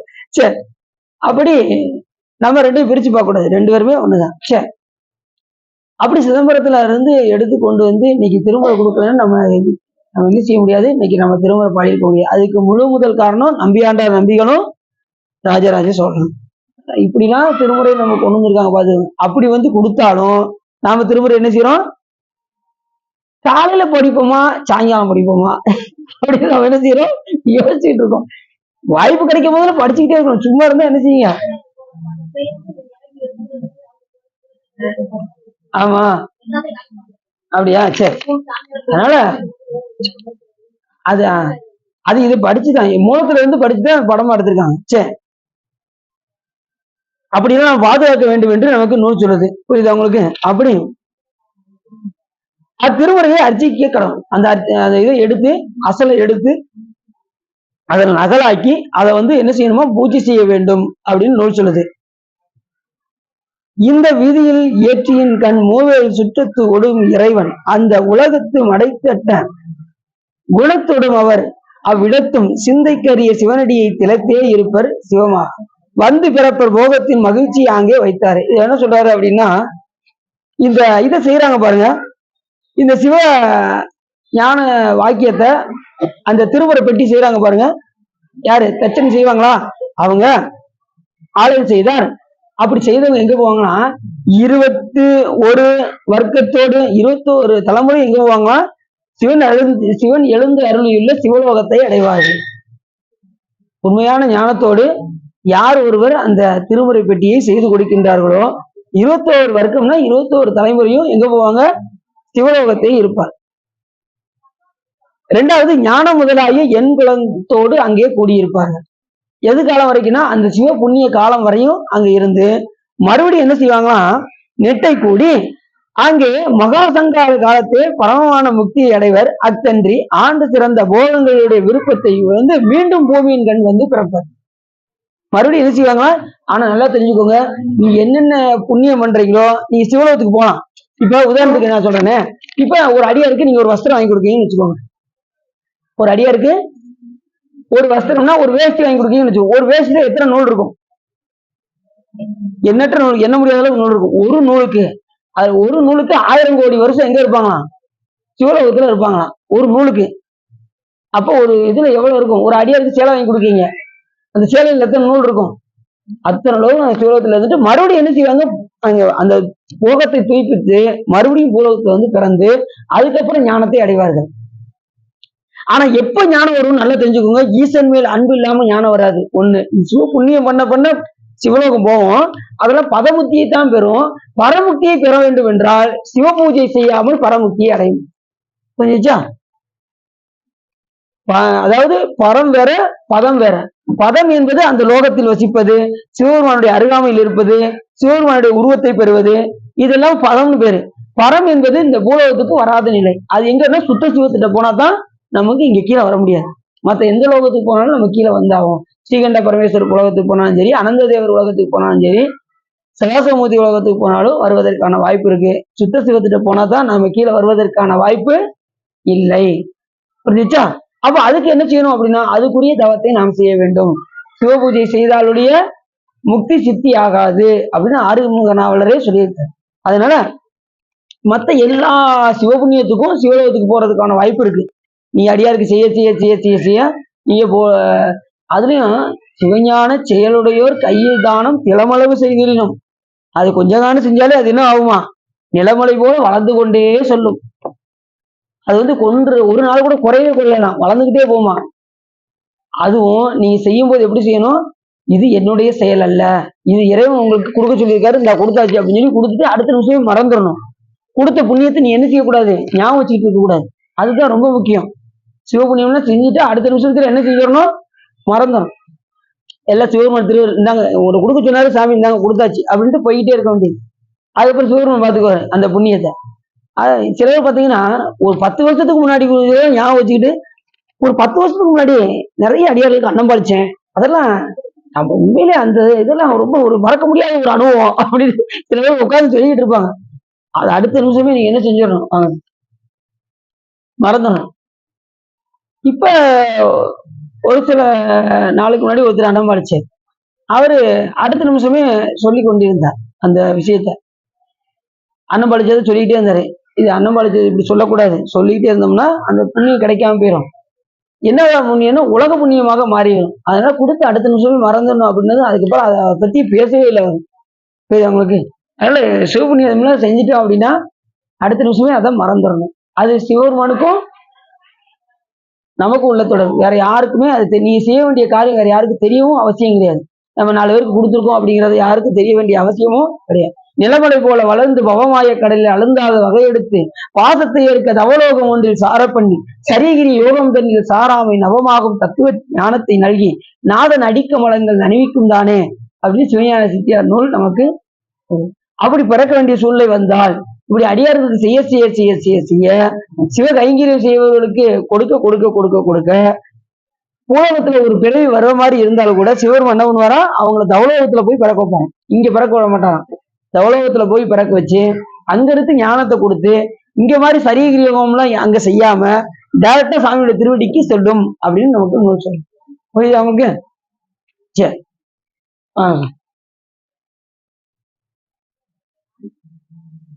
அப்படி எத்தனையோ பேர் வந்து பாத்தீங்கன்னா அப்பசாமி எல்லாம் பாத்தீங்கன்னா அப்பசாமி எல்லாம் எப்படி சொல்றாரு நீங்க சாமி, படைக்கிளமாக உண்ணாமத்தெழுத்தஞ்சும் என்னாவில் கொண்டேன் எடைக்களம் வல்லேன் எழுபிறப்பும் செய்கின்றேன் துடைக்கினும் போகேன் தொழுது வணங்கி தூணீர் அணிந்து உன் அடைக்கலம் கண்டாய் அணிகொள்தில்லை சிற்றம்பலத்து அரணே அப்படின்னாரு. சாமி என்ன விட்டுறாத அப்படின்னாரு. பேசி முடிச்சுக்கிட்டோம். முடிச்சீங்களா? பேசிட்டீங்களா? கான்செப்ட் மறந்துடும். நீங்க பேசிட்டீங்க என்ன அப்போ சொன்னாரு, படைக்கலமாகும் 475 நாவில் கொண்டேன் எடைக்கிழமை இல்லேன் எழுபிறப்பும் காட்சி செய்கின்றேன். சாமி உன் திருவடியை நான் பிடிச்சிக்கிட்டேன், நான் விட மாட்டேன் அப்படின்னாராம். அப்ப சாமி அப்பா எதுக்குப்பா, எனக்கு அடியார் எனக்கு ரொம்ப இருக்காங்கப்பா அப்படின்னாராம் சிவபெருமான். யாரை பார்த்து? அப்போ சாமி எப்படியாவது நீ அடியாரை ஏத்துக்கணும். இல்லப்பா எனக்கு நிறைய அடியார் இருக்காங்க அப்படின்னு நீ ஒதுக்கி வச்சாலும் துடைக்கணும் போகேன்.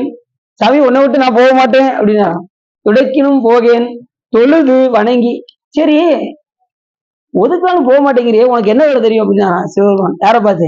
அப்போ சாமி என்ன சாமி இப்படி சொல்லிட்டீங்க, தொழுது ஒன்னு நல்ல தொழுவேன், வணங்கி ஒன்னு நல்ல வணங்குவேன், தூணீர் அணிந்து நல்ல திருநீர் பூசிக்கிறேன் சாமி, வேற என்ன உன்னையே அடைக்கணும் புகுந்துருவேன் அப்படின்னாரு.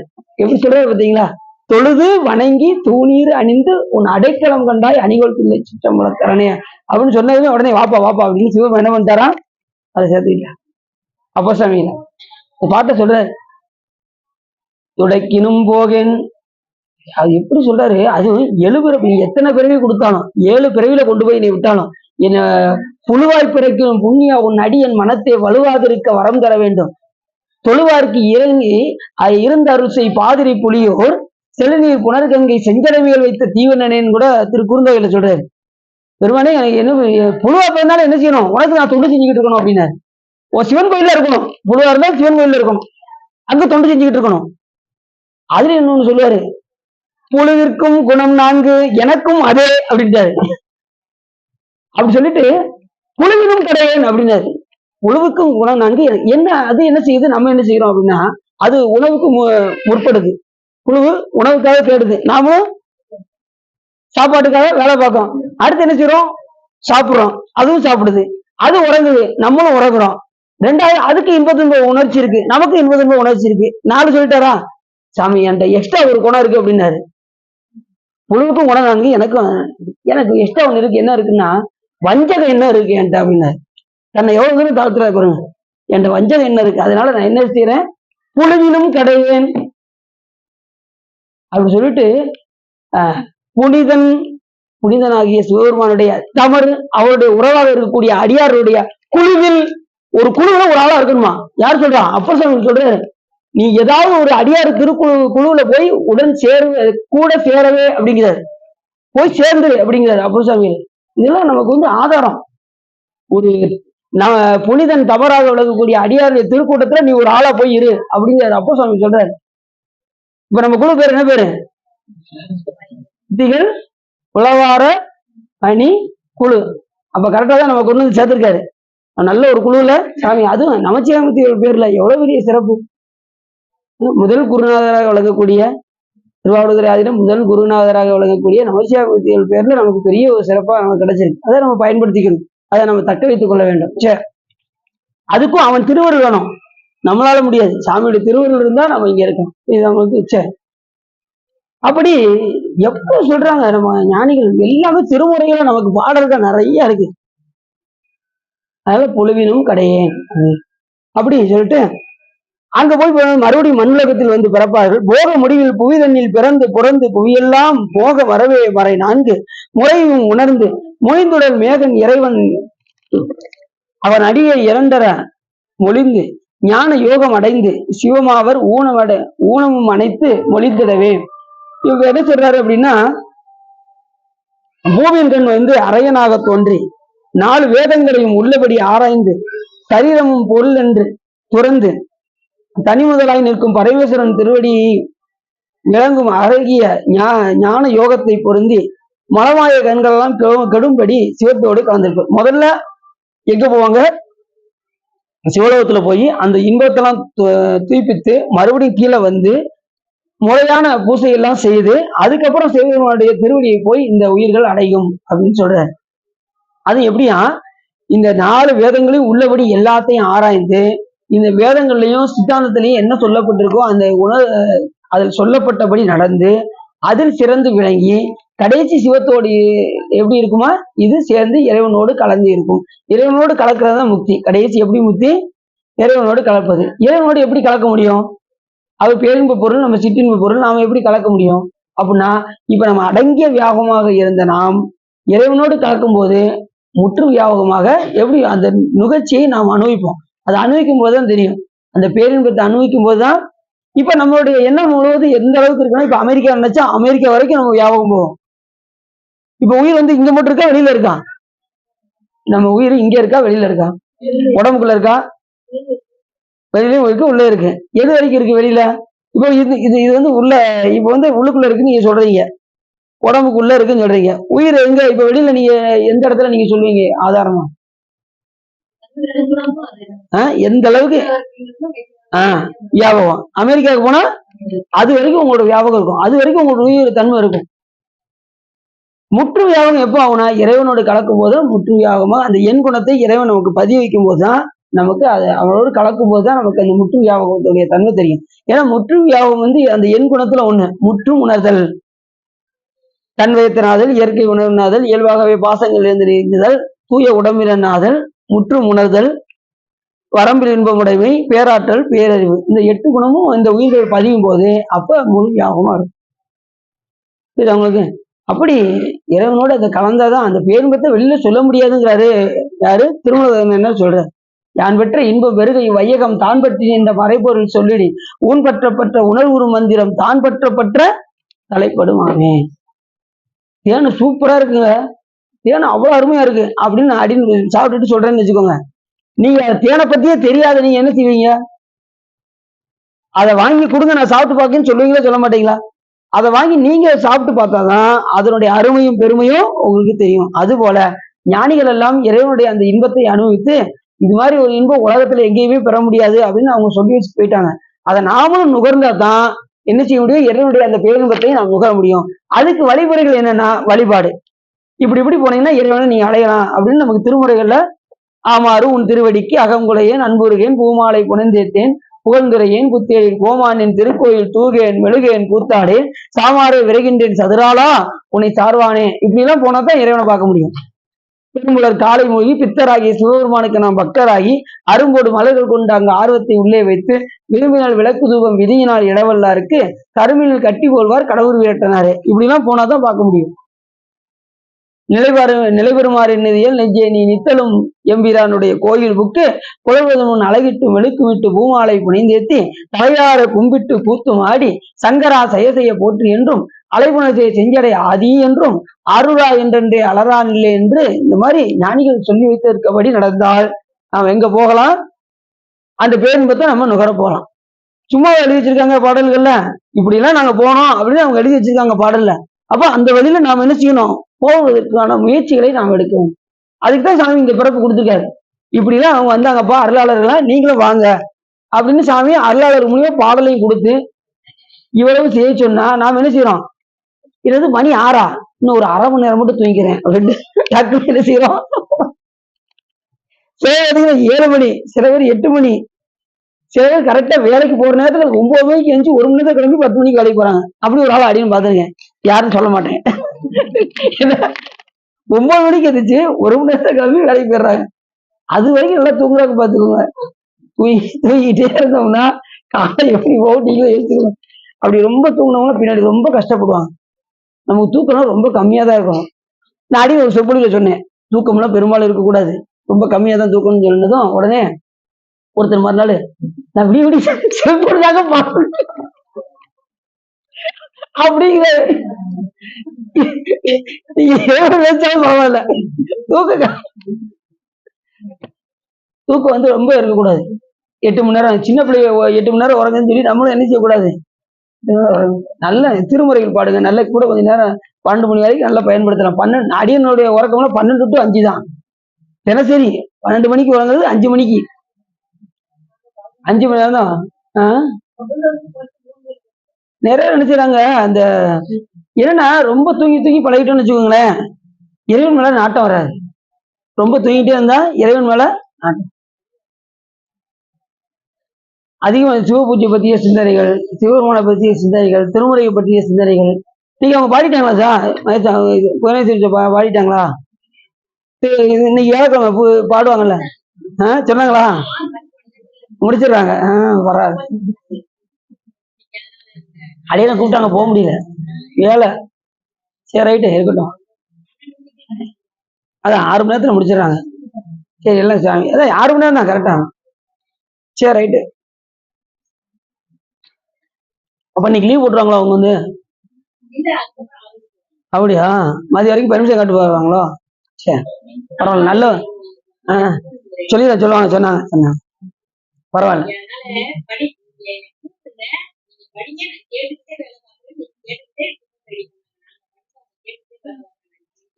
அப்படியா? பாருங்க அப்படின்னு நினைக்க. அப்ப எப்படி இருக்காங்க அது பாருங்க, காலையில் என்ன நினைக்காங்க பாத்தீங்களா? நம்மளதான் கேட்கிறோம், காதல அடிக்கிறவங்க பாத்தீங்களா அவங்க எப்படி ருத்ராட்சம் அணிஞ்சிருக்காங்க. இப்படி அதாவது சொன்னா அது ஏன்னா அவங்க ஆசான் அப்படி அருணாசங்கரிய சொல்லி கொடுத்த பாடம் அப்படி போட்டிருக்காங்க. குரு எப்படி அந்த வழிதான் சித்தியா இருப்பாங்க. நம்ம வந்து தோடு போட்ட போகிறது எல்லாம் சாமி திருவள்ளுவர். அருணாசங்கரியா அவங்க இப்ப இங்கதான் இருந்தாங்க, இப்ப சென்னை போயிட்டாங்க. அவங்க நல்ல ஒரு எழுத்துக்கு ஒண்ணு விளக்கம் சொல்லுவாங்க, நல்லா சொல்லுவாங்க. சரி ரெண்டாவது அவங்ககிட்ட பாடம் கேட்டேன்னு வச்சுக்கோங்களேன், நீங்க சிவ பூஜை இன்னைக்கு எடுக்க ஆரம்பிச்சிருங்க. அவங்ககிட்ட நீங்க பாடம் கேட்டீங்கன்னா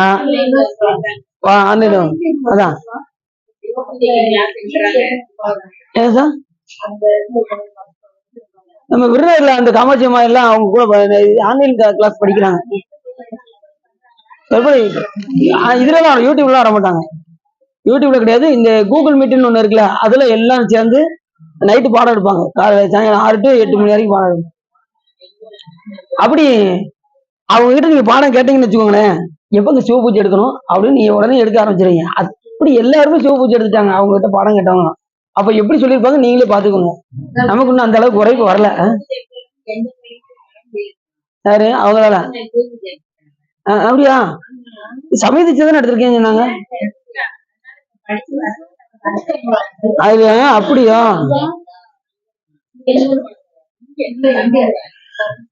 பரவாயில்ல. அப்படியா? என்கிட்ட சமயதிச்சதான் எடுத்துருக்கேன்னு சொன்னாங்க. சிவபூஜை எடுத்தாங்க. சரி பரவாயில்ல, சந்தோஷம்.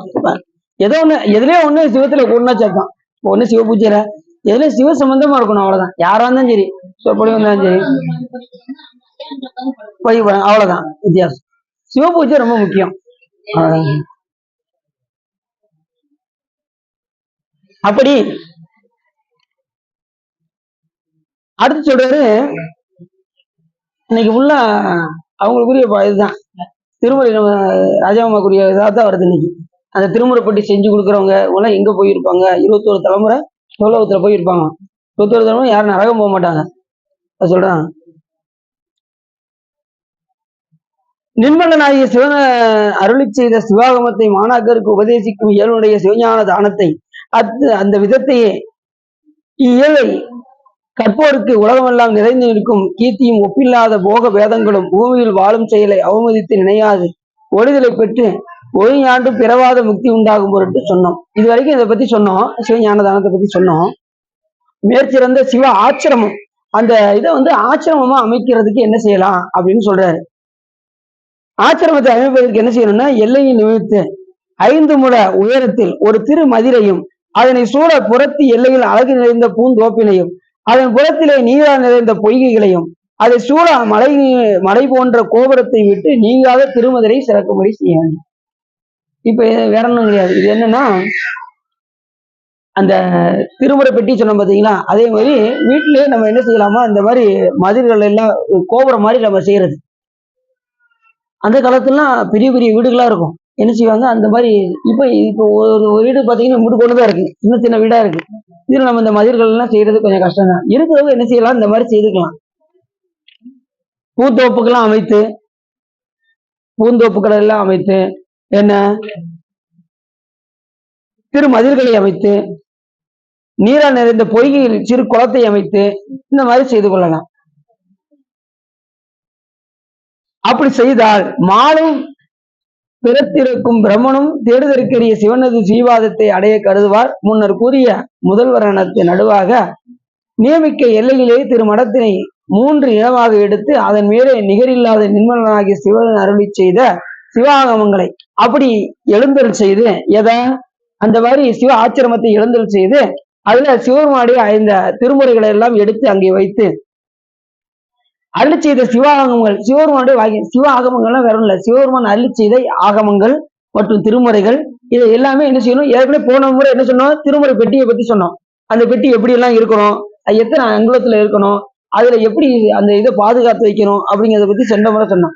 இந்த இதுல ஆச்சிரமம் மாதிரி செஞ்சு அதுல சாமி என்ன செய்யணுமா, சிவபெருமான் அருளி செய்த அந்த சிவாகமங்களை உள்ளத்தின் கண் தாரணை செஞ்சு, தாரணைனா அதை தரிக்கிறதுன்னு அர்த்தம், தரித்து அதன் பொருளை தக்காருக்கு விரித்து கூடியும் இப்படி எல்லாம் ஆச்சரியம் செஞ்சு அதுக்கப்புறம் தான் தக்காருக்கு எடுத்து விரித்து வைக்கணுமா. யாரு இந்த நூலை சொல்றவங்க, சொல்ல போனா இது நூலை சொல்றது கூட ரொம்ப தகுதியெல்லாம் இருக்கு. நூலை சொல்றவங்க என்ன செய்ய, இனிமே வரப்போறதுதான் தெரியல. அப்படின்னு ஒரு ஆள்கிட்ட பாடம் கேட்கும்போது என்ன சொன்னாங்க அப்படின்னா, சொல்றவங்க சிவ பூஜை எடுத்துக்கணுமா, கேட்கிறவங்க சமய தீட்சை எடுத்திருக்கணுமா, அப்படின்னா தான் சொல்லணுமா விஷயத்த. சிவ ஆகமங்க நூல்கள் எல்லாம் சொல்றவர் எப்படி இருக்கணும், சிவ பூஜை செய்து எடுத்திருக்க வேண்டும். கேட்கிறவங்க சமய தீட்சை கண்டிப்பா எடுத்துக்கிட்டு தான் இந்த சிவ நூல்களே கேட்கணுமா. அதனால அடுத்த தடவை எல்லாருமே நீங்க என்ன செஞ்சிருங்க, சமய தீட்சை எடுத்து. ஏன்னா அதுக்கு ஒரு தகுதி வேணுமா, சிவபெருமானுடைய அந்த நூலை சொல்வதற்கு கூட என்ன செய்யணுமா, ஒரு தகுதி வேணும். அப்படின்னு அதான் ஒரு நினைச்சுக்கிட்டே இருந்தேன், என்ன சாமி நமக்கு இன்னும் கொடுக்காம. அப்படின்னு சாமி பத்தி பேச ரொம்ப ஆசையா இருப்பேன். ஏன்னு பார்த்தா சிவபூஜை எடுக்காதனாலதான் நம்ம கொஞ்ச காலம் சாமி என்ன பண்ணியிருக்காரு, தள்ளி போட்டு அதுக்கப்புறம் தான் சிவபூஜை கொடுத்ததுக்கு அப்புறம் தான், அதுவே கொஞ்ச நாள் கழிச்சு கொஞ்சம் வருஷங்கள்லாம் கழிஞ்சதுக்கு அப்புறம் தான் இந்த ஒரு ஞானமே நமக்கு சாமி கொடுத்திருக்காரு. இந்த மாதிரி நூல்கள் எல்லாம் பிறருக்கு எடுத்து உரைக்க வேண்டும் என்று அந்த அந்த மண்டபம்லாம் எப்படி இருக்கணும்னா, அதுக்கு பேர் கலக மண்டபம் பேரு. அந்த ஆச்சிரமத்துக்கு பேரு கலக மண்டபம் பேரு. அது எப்படி, அதுல என்னென்னலாம் செய்யலாம் அப்படின்னா, அது குகை போல அமைத்திருக்க வேண்டும், அது மண்டபமாக இருக்க வேண்டும், அது ஆச்சிரமமாக இருக்க வேண்டும். அங்க என்ன செய்யணும் அப்படின்னா, ஜபம் தியானம் செய்யும் தலங்களாக இருக்க வேண்டும். அது ஜபம் தவம் செய்யற மாதிரி இருக்கணுமா அந்த ஆச்சிரமம். எந்த ஆச்சிரமம், சிவாச்சிரமம். எங்க, அந்த திருமுறைகளை ஓதுகின்ற அந்த இடத்துல ஜபம் தியானம் சாமி பிறருக்கு எடுத்து உரைப்பது போன்ற எல்லாம் அந்த ஆச்சிரமங்கள் இந்த முறைப்படி இருக்க வேண்டும் என்று.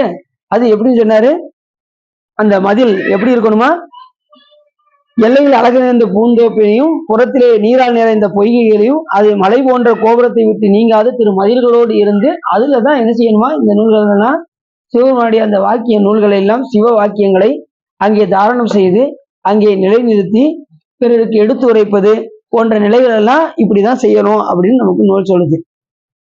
அங்க ஜபம் தியானம்லாம் அங்க பண்ணலாம், சாமியை பத்தி பிறருக்கு எடுத்து உரைக்கலாம், இந்த மாதிரி ஆச்சிரமம் அமைத்து செய்தால் சிறப்பு அப்படின்னு நூல் சொல்லுது. புரியுது அவங்களுக்கு.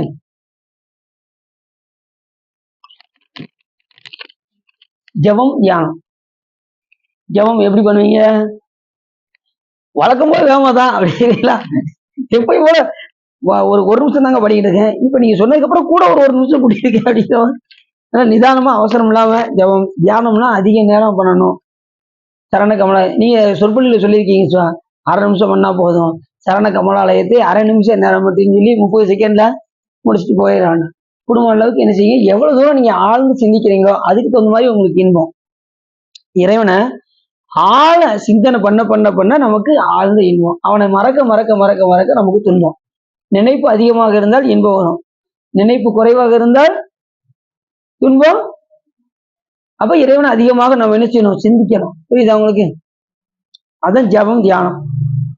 அது மாதிரி சாமிகிட்ட நம்ம பூஜை முடிவுல நம்ம என்ன செய்வோம், ஜபம் பண்ணி முடிச்சுட்டு கையில ஒரு பூ இடது கையில வச்சு ஜபம் பண்ணி முடிச்சுட்டு இடது கையில உள்ள பூ எடுத்து வலது கையில வச்சுட்டு முட்டிங்கால் போட்டு ஒரு வலது காலை வந்து முன்னாடி வச்சு சாமிகிட்ட கொண்டு போய் ஆத்ம தவம் ஜபம் தியானம் கர்ம பலன்கள் முழுவதும் சமர்ப்பயாமின்னு சொல்லி சாமிகிட்ட கொண்டு போய் அந்த பூவை போட்டு அந்த ஜப சமர்ப்பணம் பேரு சிவபூஜையில அது பண்ணி சாமிகிட்ட கொடுத்துட்டு அதுக்கப்புறம் சாமியை விழுந்து கும்பிட்டுட்டு உட்காந்து திருமுறை பாடுறோம்.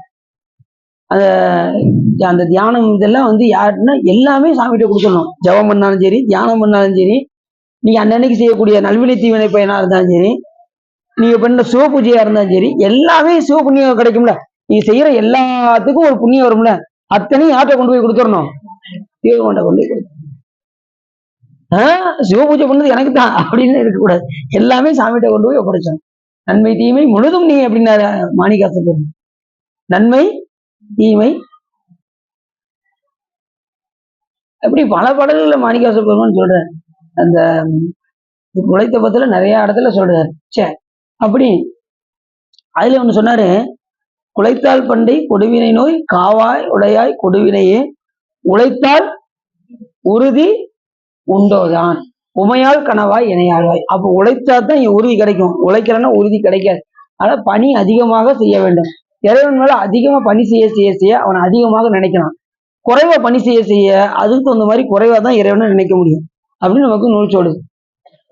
உனக்கு பணி செய்ய உந்தனை என்னாலும் நினைக்க வரம் எனக்கு நீதா. யார் சொன்னா? குருஞான சம்பந்தர் சொல்றாரு. உனக்கு பணி செய்ய உந்தனை என்னாலும் நினைக்க. அப்ப அதிகமா பணி செஞ்சாதான் இறைவனையும் நினைக்க முடியும். பணி செய்யலன்னா இறைவனை நினைக்கவே முடியாது. இப்ப நீங்க கண்ணை மூடி நினைக்கும் போது உங்களுக்கு சிந்தனை வரல அப்படின்னா நம்ம இன்னும் பணி செய்யலன்னு அர்த்தம். இன்னும் சாமிக்கு பணி செய்யல. எல்லாத்துலயும் பணி செய்யறதுன்னா கோயில்ல மட்டும் கிடையாது, சிவ பூஜையில எல்லா பிற உயிர் கண்டு இறங்குறதுல எல்லாத்துலயும் பணி செய்யணும். நான் வந்து கோயில்ல மட்டும் தான் செய்வேன், மற்றதெல்லாம் செய்ய மாட்டேன்னு இருக்கக்கூடாது. பிற உயிர் கண்டு நம்ம இறங்கக்கூடாது. அவங்களுக்கும் அவங்களுக்கு செய்யறதையும் நம்ம சிவபுண்ணியமாக எடுத்துக்கொள்ள வேண்டும். இது சிவபெருமான் தான் இவங்களுக்கு செய்ய சொல்லியிருக்காரு. இப்ப ஒரு ரோட்ல ஒருத்தவங்க அடிபட்டு கிடக்காங்க, அவங்களுக்கு உடனே ஒரு ஃபர்ஸ்ட் எய்டு கொடுக்குறீங்கன்னு வச்சுக்கோங்க, ஒரு முதலீடு கொடுக்குறீங்க அப்படின்னா அது சிவபெருமான் திருவருள் நினைச்சு நீங்க செய்யணும். அவங்களுக்கு அது சிவபுண்ணியமாக மாறும். நீ எல்லாம் சிவபெருமான் திருவருள் நினைச்சீங்கன்னா உலக புண்ணியம் கூட என்னதான் மாறிடும், சிவபுண்ணியமாக மாறிடும். அதே மாதிரி அடியாருக்கு மட்டும் தான் செய்வேன், மற்றவங்களுக்கு செய்ய மாட்டேன்னு நினைக்க கூடாது. எல்லா உயிருக்குமே நாம செய்யணும். ஏன்னா எல்லா உயிர்ட்டையும் யார் இருக்கா, சிவபெருமான் இருக்கின்றார். அதனால நம்ம மறந்துடக்கூடாது. அதே மாதிரி ஒருத்தருக்கு வணக்கம் செலுத்தணும்னு வச்சுக்கோங்க, அது யாருக்கு போய் சேரும்? ஒரு ஆள் வர்றாரு, அவருக்கு ஐயா வணக்கம்னு சொல்றீங்க, அங்கிட்டு போய் இவனுக்கெல்லாம் வணக்கம் சொல்ல வேண்டியிருக்கு நீங்க நினைக்கவே வேண்டாம். ஏன்னா எல்லா உயிருக்குள்ளும் யார் இருக்கா, நீங்க செய்யற வணக்கம் யாருக்கு போய் சேரும்னா சிவபெருமானுக்கு தான் போய் சேரும் ஆட்டோமேட்டிக்கா. எப்படின்னா ஒரு கார் டிரைவர் முன்னாடி இருக்காரு, பின்னாடி சீஃப் மினிஸ்டர் இருக்காரு, கவனமா கேக்கீங்களா? இப்ப 2 பேரும் காரை விட்டு வெளியே இறங்குறாங்க. கார் டிரைவரும் இறங்குறாரு, பின்னாடி சீஃப் மினிஸ்டர் இறங்குறாரு. யாரு முன்னாடி இருப்பா, யாரு பின்னாடி இருப்பா? டிரைவரும் முன்னாடி இருப்பாரு, பின்னாடி சீஃப் மினிஸ்டர் இருப்பாரு. எதுக்கு அதிகாரிகள் எல்லாம் வராங்க, வணக்கம் செலுத்துறாங்க. யாருக்கு வணக்கம் செலுத்துவாங்க? டிரைவருக்கா, பின்னாடி இல்ல சீஃப் மினிஸ்டருக்கா? ஆனா இந்த டிரைவர் என்ன நினைக்க கூடாது, நமக்கு தான் நினைக்க கூடாது. அது போல அவங்க மத்தவங்க செலுத்துற வணக்கம் நமக்கு நம்ம நினைக்க கூடாது, உள்ள ஈஸ்வருக்குன்னு நினைக்கணும். புரியுதா உங்களுக்கு? இதுதான் அப்படிதான் வரலாளர்கள்லாம் அவங்க சொல்லி வச்சிருக்காங்க. அதனால எது அது மாதிரி ஒருத்தவங்க நம்ம புகழ்ந்தாலும் யாருக்கு போய் சேரணும்னு நினைக்கணும், சிவபெருமானுக்கு நினைக்கணும். நமக்கு கிடையாது, இந்த விஷயம் நமக்கு கிடையாது, அங்க உள்ள ஆளுக்கு அப்படின்னு இங்கிட்டு வாங்கி இப்படி உள்ள திருப்பிட்டு வேண்டியது எதுனாலும். எந்த ஒரு புகழுக்கும் நாம என்ன செஞ்சிடக்கூடாது, அடிமையா இருக்கக்கூடாது. அதனாலதான் வேண்டேன் புகழ் வேண்டேன் செல்வம் சென்று சேர்ந்தேன் திருப்பெருந்துறை இறைத்தாள் பூண்டேன் சிவத்தினை வேண்டாதவர் தமை நாளும் தீண்டேன் அப்படின்னாரு மாணிக்காசம்.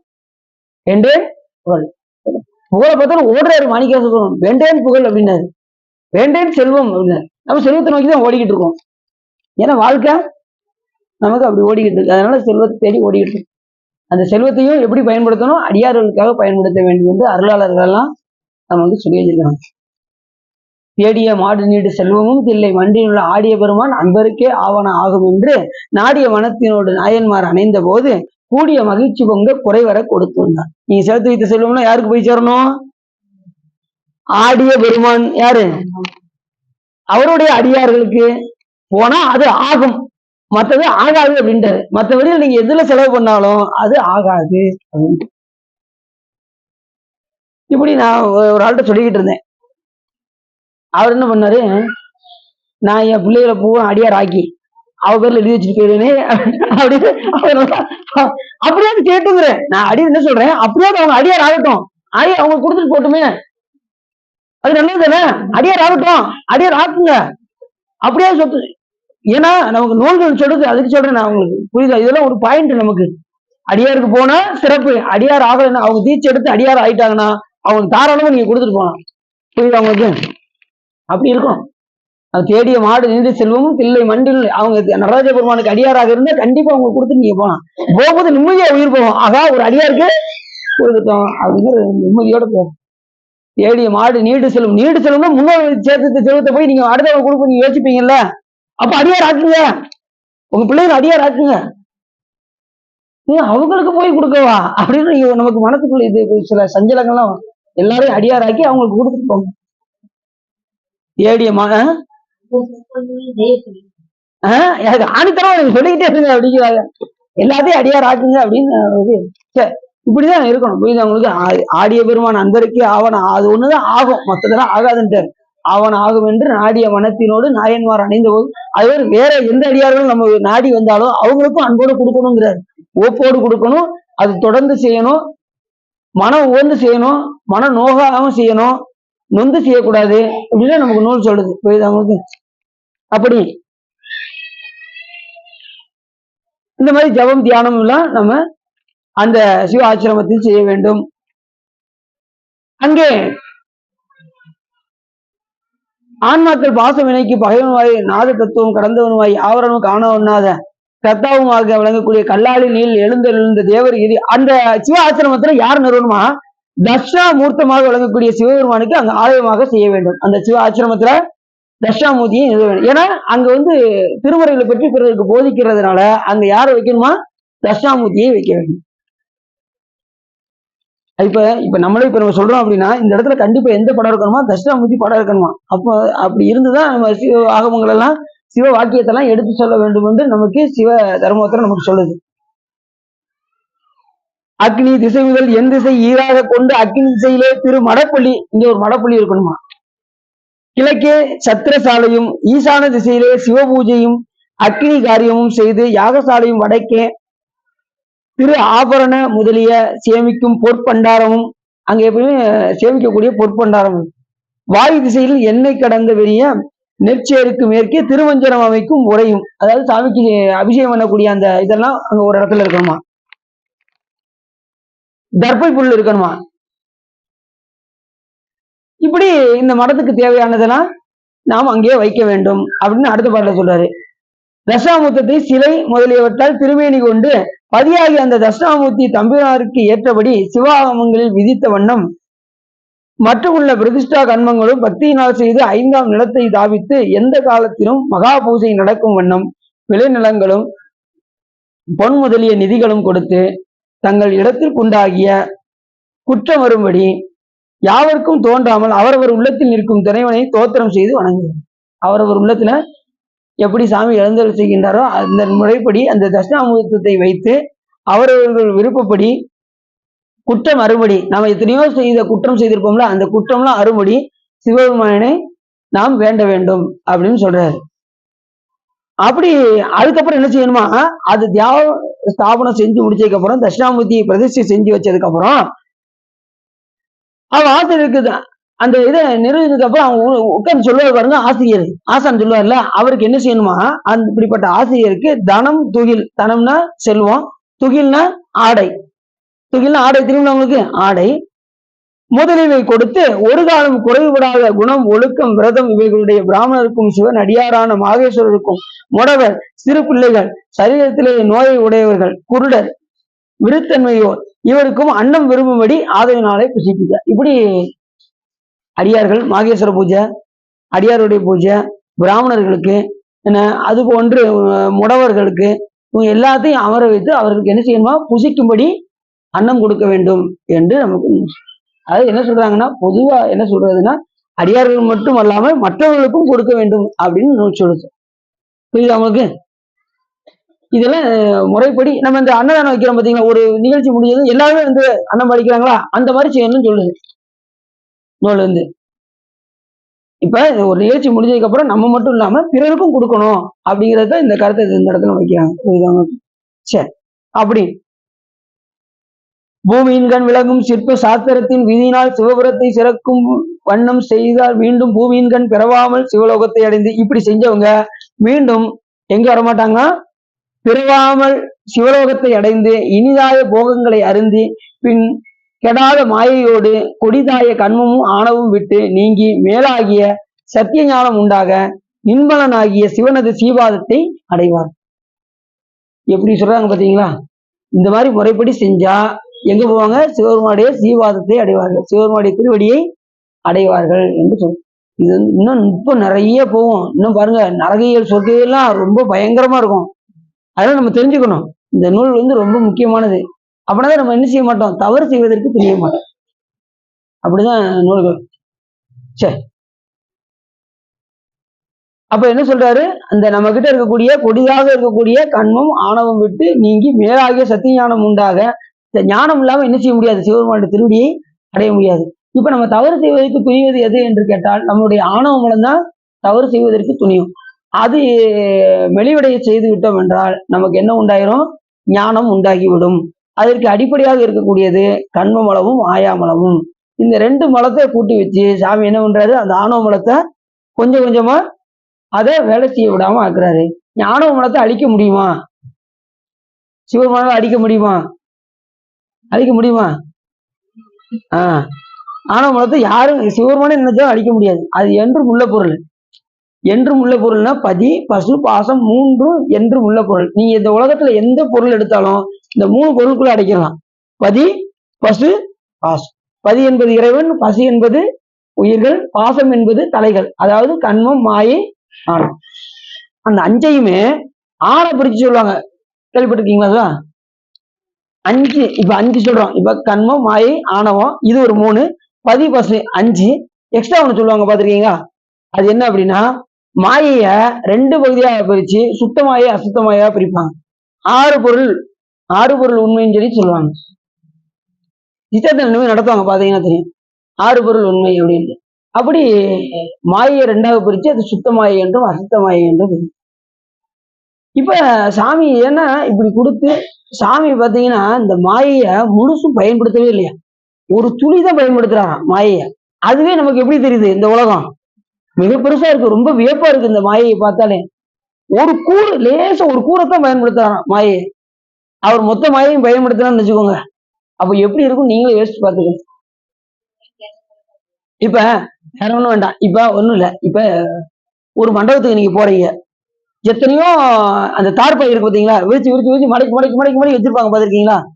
அதுல ஒரு தார்பாயை மட்டும் எடுத்து விரிச்சு நம்ம உட்காந்து பாட்டு பிடிக்கணும்னு வச்சுக்கோங்க, அப்ப மித்த தார்பாயெல்லாம் அது போல. அது போல சாமி என்ன செய்ய, ஒரு சின்ன ஒரு மாயை மட்டும் எடுத்து இப்படி விரிச்சு விட்டுருக்காரு இந்த உலகத்தை. இதுவே நம்மளால என்ன செய்ய முடியல. ஆனா தேவை முடிஞ்சதுக்கு அப்புறம் நம்ம என்ன செஞ்சிருவோம், திருமண பாடி முடிச்சாச்சுங்க, நீங்க மடக்கி உள்ள வச்சுக்கோங்க அப்படிங்கும்ல. அது போல சாமி காரியம் முடிஞ்சதுக்கு அப்புறம் இந்த மாயை என்ன செஞ்சாரு, ஒடிக்கும் தனக்குள்ள. ஒளி காலத்துல எல்லாத்தையும் ஒடிக்கிறார் சாமி. மாயை எல்லாத்தையும் ஒடுக்கி சக்தியை முதற்கொண்டு தனக்குள்ள ஒடிக்கிறார். ஒடுக்கி ஏக பாதத்துல நிற்பாரு சாமி. ஏக பாதம்னா ஒரு பாதத்துல, அது வலது பாதம் மட்டும். இடது பாதம் யாரு? அம்பாள் தனக்குள்ள ஒடுக்கி ஏகபாத மூர்த்தி. அந்த 25 மாதேஸ்வரத்துல ஒரு மூர்த்தம் வரும், ஏகபாத மூர்த்தி. ஒண்ணு செய்யும் என்ன? அந்த கல்யாண சுந்தரமூர்த்தி, காலசம்காரமூர்த்தி, காமசம்காரமூர்த்தி, திரிபுர சம்காரமூர்த்தி, ஏகபாத மூர்த்தி சொல்ற பார்த்தீங்களா? அந்த இதுதான். ஒண்ணு செய்யாது, நீங்க எழுதுங்க. வெளியில கொண்டு போய் வச்சுக்கோங்க. அப்படி சாமி என்ன பண்ணுவாரு, அந்த ஒரு பாதத்துல இருப்பார்.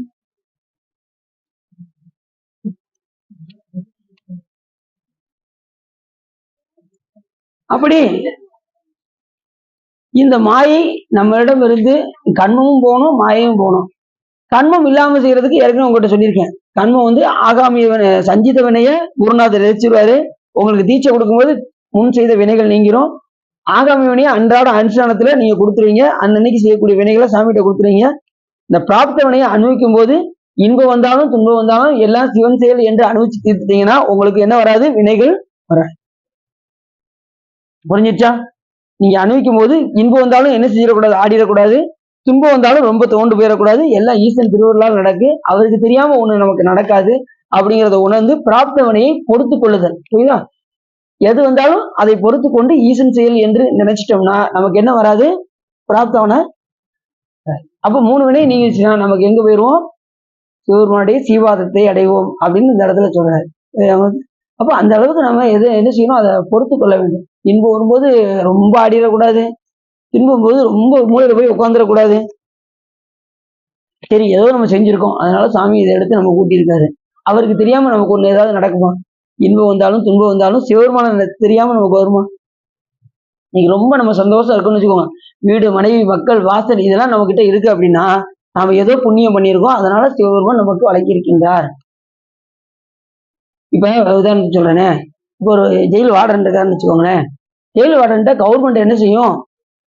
இப்ப இந்த உடுத்த உடை, இந்த சாப்பாடு, அந்த ஜெயில இருக்கிறவங்களுக்கு சாப்பாடை ஒழுங்கா கொடு, அவங்களுக்கு பூரா உடை கொடு அப்படின்னு சொல்லி பொறுப்பா எது கொடுக்கும்? கவர்மெண்ட் கொடுக்கும். அந்த ஜெயில் வார்டன் கரெக்டா அவங்களுக்கு கொடுத்துட்டான் அப்படின்னா கவர்மெண்ட் அவனை ஒண்ணும் செய்யாது. அவன் அவங்களுக்கு கொடுக்காம தன் தேவைகளுக்காக ஒதுக்கி கொண்டால் கவர்மெண்ட் அவனை சும்மா விடுமா? அது போல சிவபெருமான் நமக்கு ஒருத்தருக்கு செல்வம் கொடுத்திருக்காரு அப்படின்னா அந்த செல்வத்தை தக்க இடத்துல பிறருக்கு பயன்படுத்தினா சாமி அதை வச்சிருப்பாரு. அதை பயன்படுத்தினா என்ன செஞ்சுருவாரு? அடுத்த நிமிஷமே கீழே இறக்கி. புரியுது அவங்களுக்கு? பாயிண்ட் புரியும் நினைக்கிறேன். எந்த ஒரு செல்வம் மட்டும் இல்ல, எந்த ஒரு எப்பேற்பட்ட வாழ்வாக இருந்தாலும் இறைவன் தர வந்தது அப்படிங்கிற நினைப்பு நம்ம கிட்ட இருந்துகிட்டே இருக்கணும். இறைவன் கொடுக்கிற செல்வம், இது இறைவன் கொடுக்கிற வாழ்க்கை, இந்த பிள்ளை, மனைவி, மக்கள் இதெல்லாம் இறைவன் நமக்கு கொடுத்தது, அவங்க பாதுகாக்க சொல்லி சாமி நம்ம கிட்ட கொடுத்திருக்காருங்கிற உணர்வு நமக்கு இருக்கும். இந்த நம்ம கிட்ட இருக்கிற பிள்ளைகள்ல யாரு கொடுத்தது?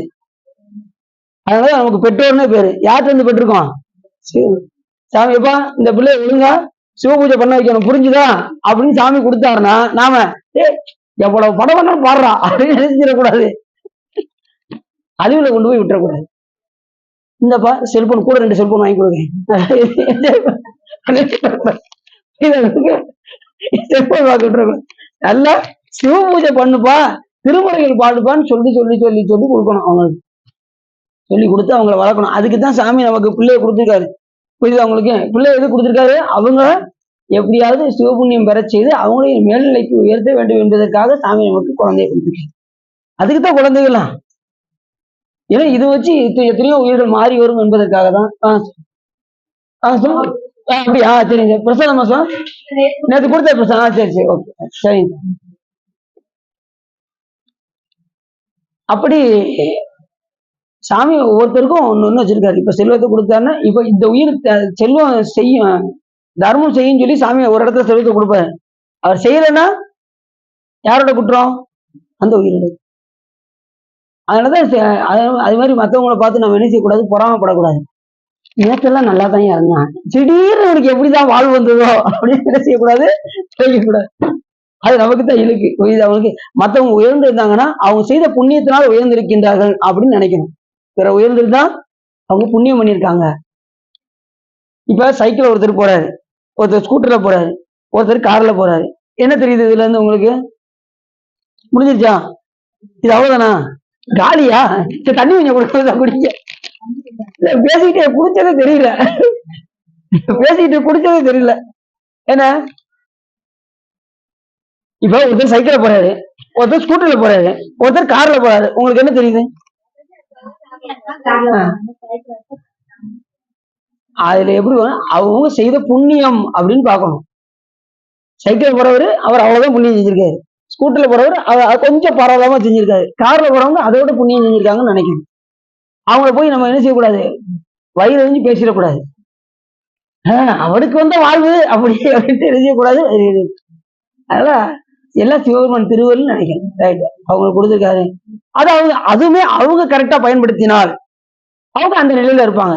அது அந்த இது பணியை செய்யறேன்னா மறுபடியும் கீழே வந்துருவாங்க. புரியுது அவங்களுக்கு?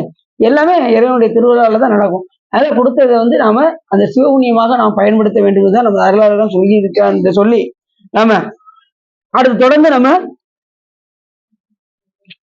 நம்ம அடுத்து தொடர்ந்து பார்ப்போம். நிறைய இருக்கு சிவஞான தானவியல். இன்னும் மொத்தம் கிட்டத்தட்ட ஒரு 83 பாடல்கள், நம்ம 63 பாடல் தான் வந்திருக்கோம்.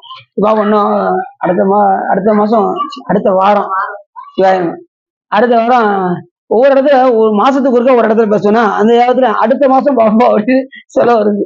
சரி, இதுக்காக உள்ளம் நிறைந்து உவகை சிறந்து இந்த சிவ தர்மோத்தரத்தை நீங்க கேட்டதுனால உங்களுடைய வல்வினை கரைந்து திருவருள் உரையும் என்று சொல்லி திருப்புகழ் பாடி அடியின் உரையை நிறைவு செய்கின்றேன். வச்சுட்டோம்.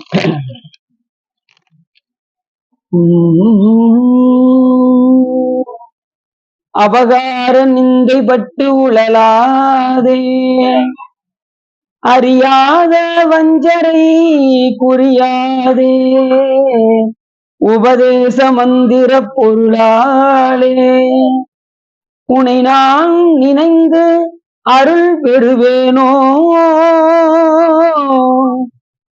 இவவான் முகந்தனக்கு இளையோனே இமவான் மடந்தை உத்தமி பாலா ஜபமாலை தந்த சர்க்குருநாதா திரு ஆவினன்குடி பெருமாளே ஜபமாலை தந்த சர்க்குருநாதா திரு ஆவினன்குடி பெருமாளே. கைலாய பரம்பரை விஞ்ஞான பொது நிதி காட்டும் என்னை வைவாய் வைகண்டான் சந்ததிக்கு ஒரு விஞ்ஞான பானுவாகி புயலாரும் பள்ளியில் திருவாவுடு திருவாளுக்கு நமச்சிவாய் தேவன் சைலாதி மரபடையவன் திருமரபு நீடூடி தலைக மாதம் வான்முகில் வளாதிவிக மலிவளம் துறக்க மன்னன் பொன்முறை அரசு செய்க குறைவில்லாத உயிர்கள் வாழ்க நான்மறை அரங்கள் ஓங்க நற்றவம் வேள்வி மல்க மேன்மைகள் சைவ நீதி விளங்குக உலகமெல்லாம் பையம் நீடுக மாமலை மண்ணுக மை விரும்பிய அன்பர் விளங்குக சைவ நன்னறிதான் தலைத்தோங்குக திருநீர் சிறக்கவே திருச்சிட்டம்பலம் பார்வதி பதையே இதுவனே போற்றி வெற்றிவேல் முகனுக்கு திருச்சிட்டம்பலம் தில்லையம்பலம் பொன்னம்பலம் அருணாச்சலம் ஏகாம்பரம் இவர் கண்டினியூ அப்படி